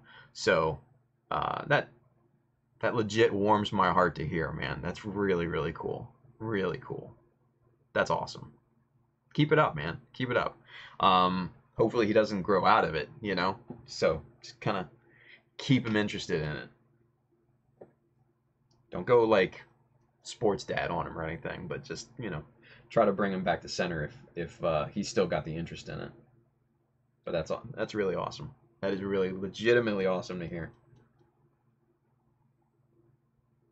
All right. So, and the same thing goes for up here, kind of how do we tackle, come on, focus. Autofocus is fighting me. Come on. You son of a bitch. Anyway, all right. So, basically, my worry is how do we tackle these gaps in here? And I think that's going to have to come later. And what I'm probably going to have to do is cut custom pieces of strip to go in here kind of as a filler. And then basically just wrap them around these shapes here. That's probably what we're going to have to do for the bottom too. Man, just keeps getting more and more complex to every step of the way, I'll tell you. But, you know, it is a bit of progress thus far, right? So that's slotted on. It's got nice borders around here. Let's bring in the boosters themselves and let's kind of mock this up a bit. Whoops.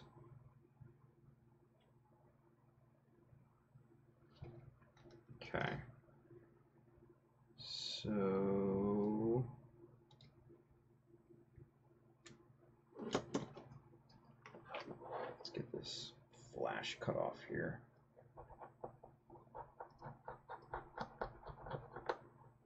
So it's just getting in the way of mock-up.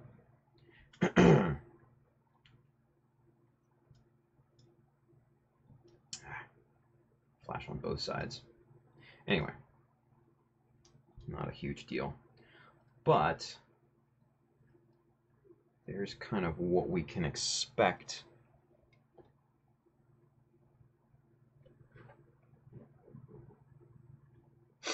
Let's see.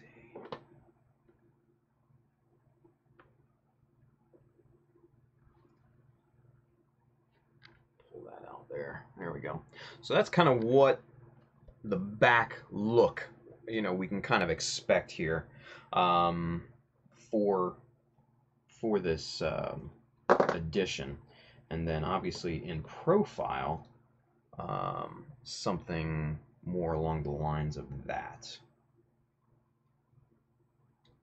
And I dig that so far. Bring this down here to where this kind of hump right here kind of just blends into the piece itself. Kind of like the look of that spacing and everything.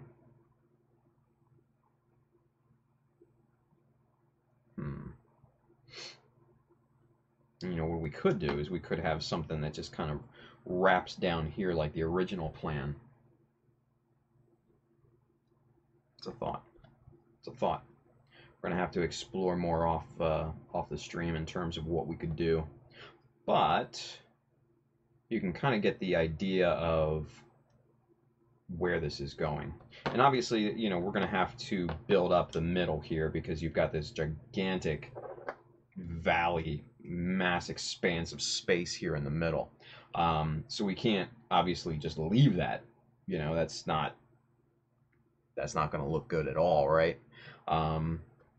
This isn't like a hiking backpack where it has a steel frame and you just put shit on top of it. No, this is going to be a solid, cohesive style piece. And what I'm thinking also is kind of, put some side girth out here to kind of build this out, and then wrap this up around onto the boosters and make these just basically solid in there, similar to that Ground Gundam kind of jetpack deal, right? So that's kind of the direction that we're going.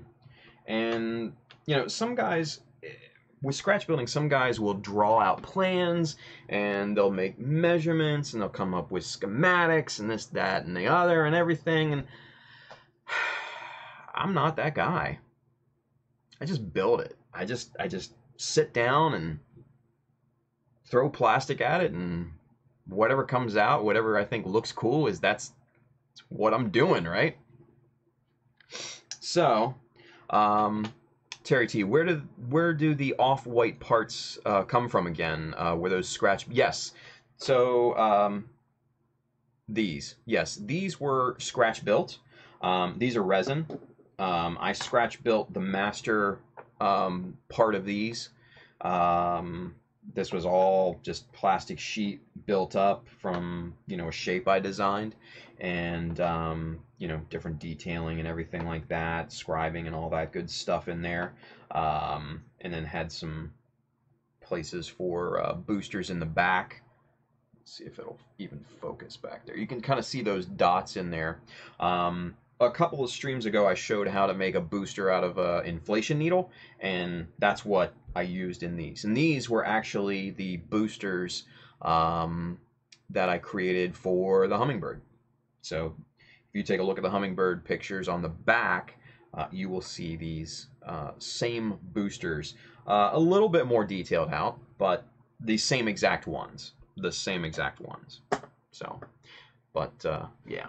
So let's get caught up in the chat, shall we? Let's talk a little bit, because that'll be fun. Let's see. Rayra's Wrath says, should I introduce Gundam to my daughter when she grows up? I mean, it can't hurt, right? Having a self-professed weeb for a daughter, I tried to show her, Gundam Build Fighters, with the bear guys. She loves the bear guys, right? And I tried to show her that, and while she thought it was cute, she just didn't get into the show at all. So it's one of those things. I mean, show it to her, and if she's just like, not for me, leave it there. It's not for everybody. It's not a hobby that is mainstream, let's put it that way. So not everybody's going to be into it. And they're big giant robots, so chances of little girls being into it are probably even smaller at that point. Now, obviously, there's the Fuminas and the bear guys and the Haros and all that stuff that are, more cutesy and stuff. You can show her that and all that, and she might be really, really, really into it, right? Chances are she might not be too. So introduce it to her, yeah, and just let her pick her own way. That's what I say. Steve Mindor says he loves Gunpla just as much as I do. I got my daughter into it too, kinda, with bear guys. See? Case in point. I do master grades. My son loves high grades, and my daughter bear guys. She has been liking the Mecha girls too. LOL, it's fun. See? There you go. So that's kind of what we were talking about just a few seconds ago. Terry T says, where do the off-white... Oh, we already answered that. Where do the off-white parts come from? Yeah, they're scratch built. Elliot says, wow, looking amazing. Thank you, Elliot. Appreciate that, buddy. Bailey says, not me either. Idea in head. Oh, draw some lines, cut some styrene. Yeah. So Bailey, yeah, you're just like me, dude. You just throw plastic at it and let's just get to work, right? Soravan Zero is with us. He's holding it down over on Twitch with the modding and everything. What's going on, Soravan? Thank you as always, buddy. He says recycling leftover hummingbird boosters. That's so Federation. I know, right? What are you gonna do? What are you gonna do? I like the look of them. I like the shape and everything, and I had them lying around. So why not put them to good use, right? Kevin Kearney over there on Facebook, he says you could use an angled piece like you used in the corners. Yeah. I guess for the hummingbird and stuff like that. Yeah. So it's still very much a work in progress. I'm basically just kind of freeballing it at this point and just seeing what works, right? So, and then another gentleman says hi over there on Facebook. Hello, sir. Can't pronounce your name. Sorry. It's in a non-English type, so I apologize for that. But hello back. Thank you for watching. Appreciate that.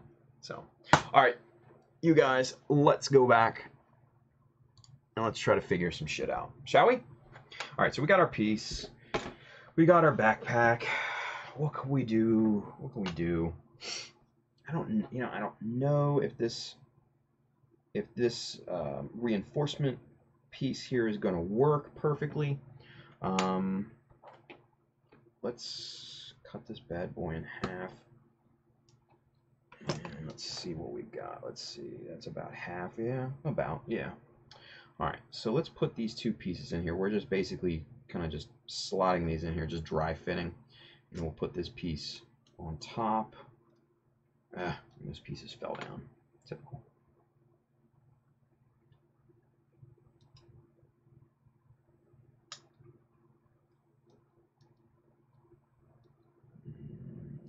Okay. Yeah, and that's not too bad. That's not terrible. Let's put it that way.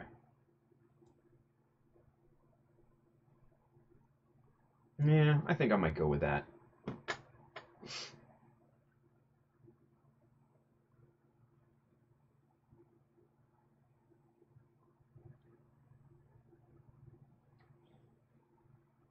Alright, so we're just going to get a little dab of super glue right on this edge. Same thing with this guy. Really, really simple. Let's get our piece popped on here.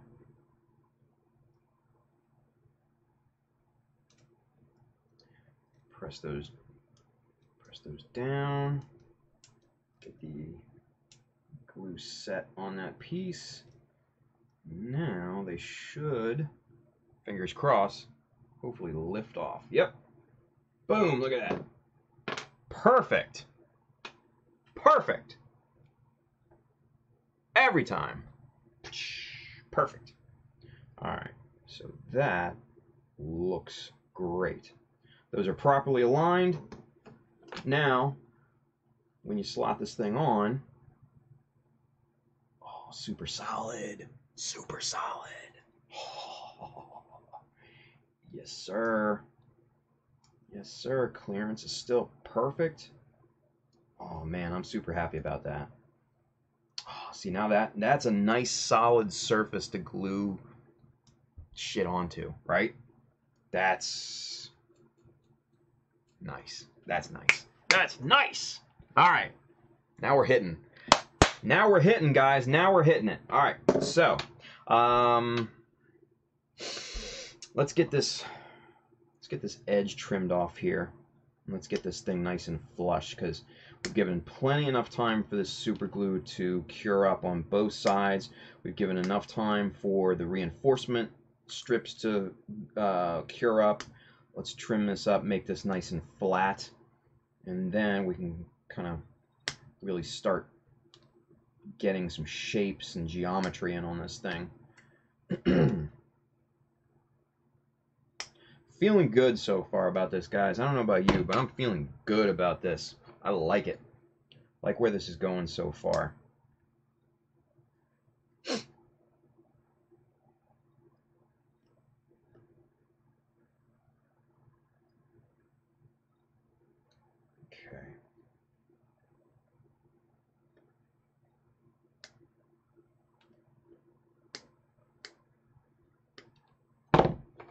All right. So that's trimmed up for the most part, but just to make it reinforced and nice and strong, we're going to get this thing slotted back onto the backpack and give ourselves a nice base to work off of. This thing is super solid. Love it. Love it. All right, so what's up? Steven Middendorf, I have to draw my ideas first for my scratch build, so I kind of have a diagram to work off of. Yeah, you know what? Everybody's different. Every single person is different. Back in the day, like when, if you guys remember, like Orange County Choppers, you know, American Chopper, the show on like the Discovery Channel or the Learning Channel or one of those channels. Here in the U.S., it might have been on overseas, I don't know. But for those of you that are not familiar with it, American Chopper was about a family that built custom motorcycles, right? And one of the guys on there, Paul Tuttle Jr., he was kind of the same way. He didn't draw anything out. He just kind of threw parts of the frame and whatever was cool, it just came out, right? I mean, he built some really amazing bikes. So there's something to be said about just throwing shit at the wall and seeing what sticks, right? So I'm kind of that same kind of way. Yeah, I know. Ace, I've seen that they're back. I have not committed to watching it yet because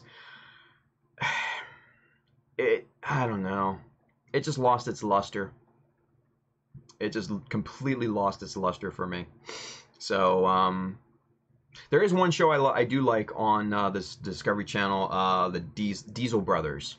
So these two guys that own a custom diesel shop out in Utah, I want to say, and just some crazy trucks that they build.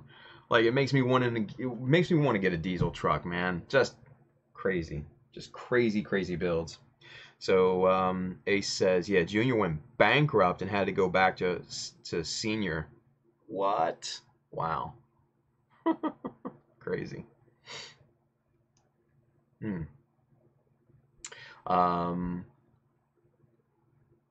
Wow. Steve Mindor says, nah, I don't do much social media after a crazy guy found out where I lived after a Comic-Con and showed up at my house and scared the hell out of my kids. I'd be a dead motherfucker if he showed up at my house. I'm going to tell you that right now. So, congratulations for showing restraint. Dean is with us. What's up, Dean? Just got back from Disneyland. Happiest place on earth. That's awesome. Love Disneyland. Love Disney World, too. Going there in March next year. Should be a fun time. A. Schultz, there's a lot shows I like. Street Outlaws is pretty awesome too. Alaska Gold. Yeah, you know, I'm not too into those. I don't know, it's just not necessarily my flavor, but Diesel Brothers is definitely up there. It's pretty damn cool. The Dwidget, you could go with a multi-fuel deuce and a half. Nice. If I wanted to get a diesel, I don't know, man. But you know, I like my little gas guzzling car. What can I say? But if I was in outdoors and stuff like that, and if I had a high amount of expendable income, I'd probably get a custom from those guys. I probably would. I'm not gonna lie a bit. All right, you know what? Rather than trying to trim that off, let's get the file involved. Let's get this guy on the job, and let's start to really get some material off of here, because I fear that the blade will not get us where we need to be very quickly.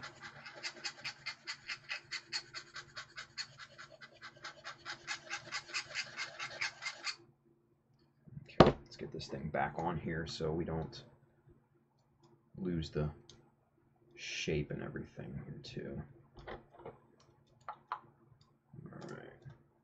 Yeah, much better platform to file on here.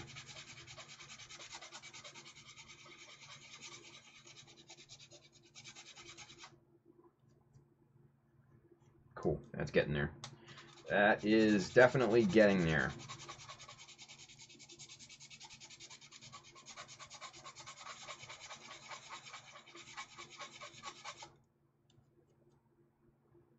Okay, and then we'll start to finish that up with sanding blocks, or maybe even the blade here a little bit later. All right, let's get this side going here.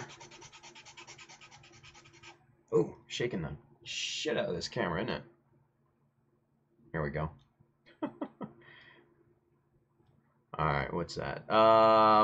Let's see. Tim, what are you working on? Backpack. See, we made this little kind of cover here, right? That's going to slot over here, over on the backpack. And then we're going to pop these two boosters on either side. They're going to be fixed in place. And then we're going to build up the middle, obviously. And that's going to be kind of a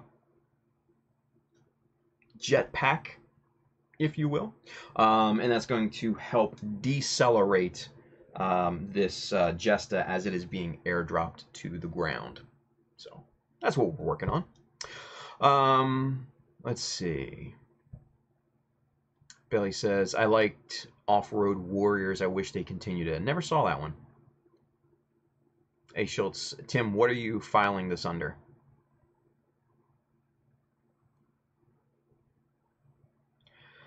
Oh, my. Jesus. Steve Mindorf. Love my truck, but in love with my 69 Barracuda Fastback. Oh. Well, sir.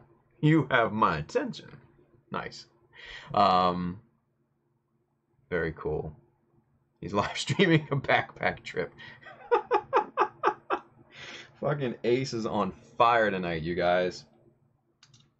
Ace, you know, honestly, have you ever thought about a second career in comedy, in stand-up?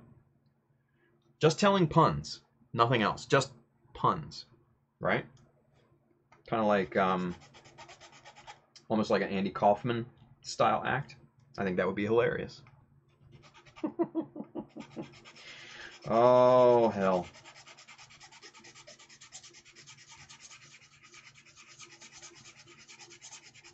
For those of you that don't know who Andy Kaufman is, go rent Man in the Moon with Jim Carrey, and you will find out the genius that was Andy Kaufman.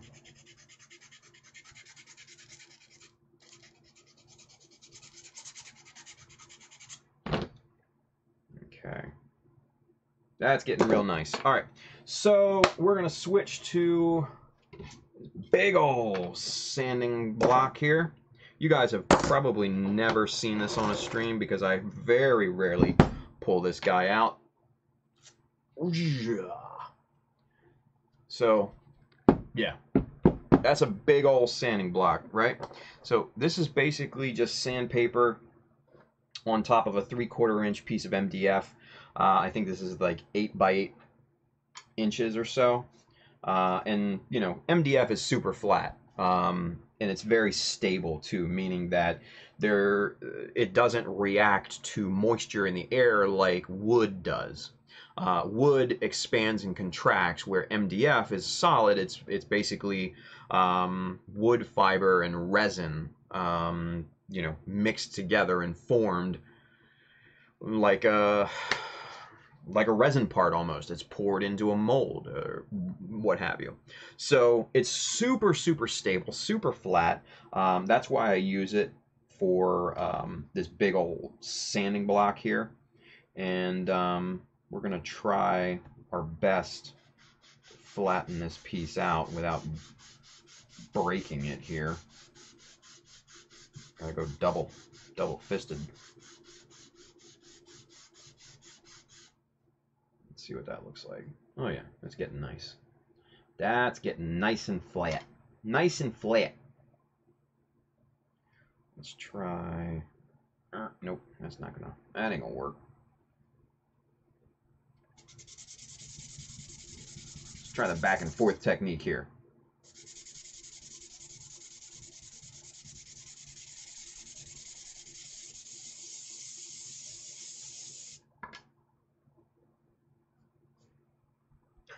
Yeah, Dean, wet sanding will come later, buddy. This is just for clearing material off here. Because what we're trying to do is just basically make this just dead-ass flat and get the glue residue and stuff like that off of there. That'll come later. That's more for finishing and stuff like that. This is just for hogging material off. That's it.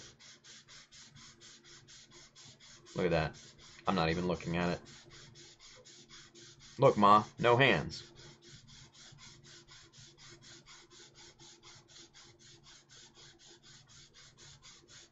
Back and forth, back and forth, back and forth, back and forth, back and forth. Ooh, I think we're good.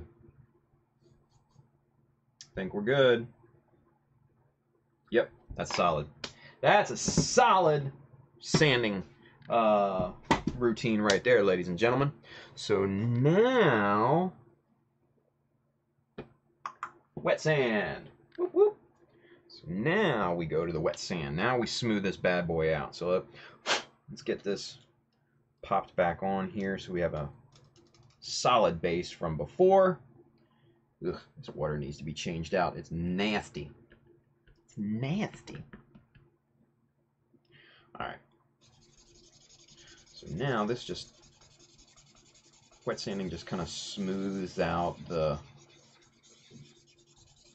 grit.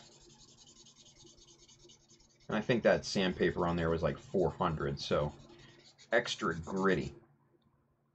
This just smooths it out. I'm not going to finish sand this with like 1500 or anything right now because it doesn't need to be that smooth right now because we're still talking kind of internal here. This is like the bottom layer of the frame that we're building, the piece.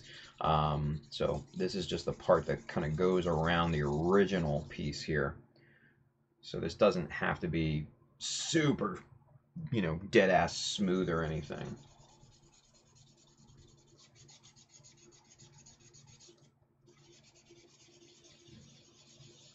And obviously you guys can see I'm changing directions here fairly consistently.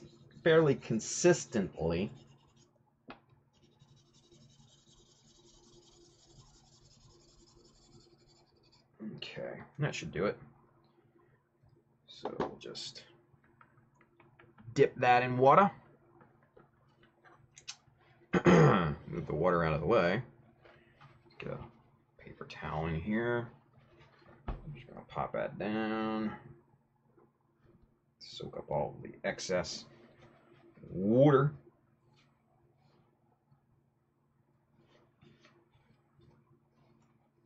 So I live in Maryland, right, you guys? And we have a lot of transplants from New Jersey.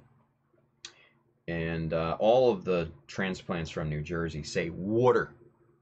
Not water. Water. Water! Go get a cup of water. So funny. So funny. It's almost like a Boston accent. It's weird. Love my New Jersey people though. Not gonna lie. Not gonna lie. Alright, so now this is super smooth. These corners are nice and sharp. Cut you, they're so sharp. So we're looking pretty damn good so far. So there you go. That's what, almost 2 hours worth of work, and we just got a frickin' cover done with some underside reinforcement and all that. That just goes to show you how scratch building is, you guys. It's a timely process. Timely. So I think that's where we're going to end it tonight. But first, let's get just a little caught up here, shall we? Wet sanding. No. Tim, you gotta, yeah, circles. Huh? Ace, I don't know, man. Steve Middendorf, had it since I turned 16. Had it for 20 years since my grandfather gave it to me 2 years ago. Just dropped a new 440 in it. Damn. I am jealous. I am jealous. It's the caught. Oh, yeah. Caught merger. Yeah, right? You caught it. What? It's a caught. You caught it. You caught it. You gotta park the car over there. And you gotta go down the street and you gotta get yourself a nice bowl of clam chowder. I fucking love Boston people, man. I really do. I'm not making fun of them. I really do, man. It's just like Southern people. Oh. So good. So good. The regional dialects. I just love that shit. And don't get me wrong. I live in Maryland. Baltimore, like old school Baltimore-ese, they've got their own dialect. Let's go back to one camera so I can just talk to you guys, right? So, and this is funny. Balmer, you got a little Polish in there. You got some, because it's they're very they're mostly Polish people that settled in Balmer, and they say "hun" a lot. Don't ask me why. Facebook. Mostly Polish. Damn it. Stupid Facebook refreshed on me again. But anyway, yeah. So Baltimore has a very weird accent as well. I don't live in Baltimore. I live like 45 minutes northeast of Baltimore. So I don't have that accent, luckily. So there we go. All right. Anyway, enough with the regional dialects, enough with the languages. That's boring. I know you guys didn't tune in to see that. So let's finish out. Blue Destiny t-shirt. Man, I love this design. I designed it myself. It's really good, if I do say so. Why don't you go pick one up in the Child of Mecha store, childofmecha.com. Hit the store button at the top. We got this t-shirt. We got 2 hats as well. We got the little exam logo on a hat. We got the Blue Destiny logo on a hat. It's pretty damn awesome. Hey, Schultz, you need to do full live stream in those voices.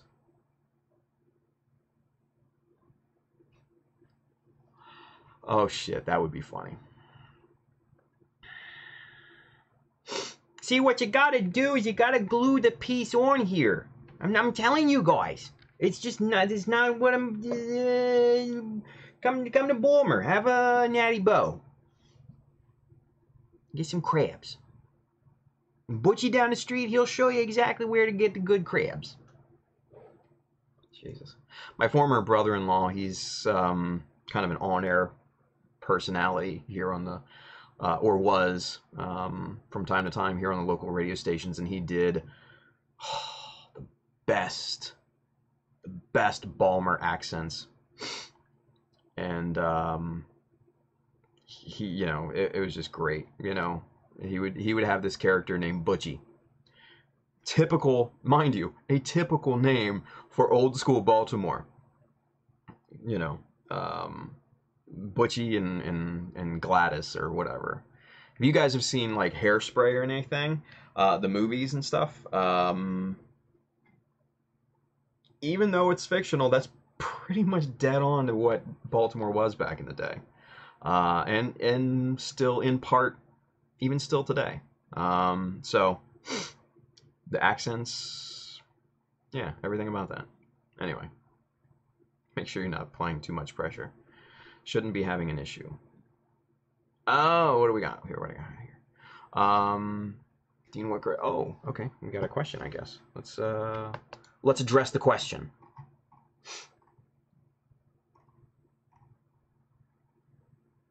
Let's see. Ace says you were sanding in straight lines and you got a circle sanded. Man, get out of here. I know how to sand. Let's see. Why do my parts keep getting whited? Whited? I don't know.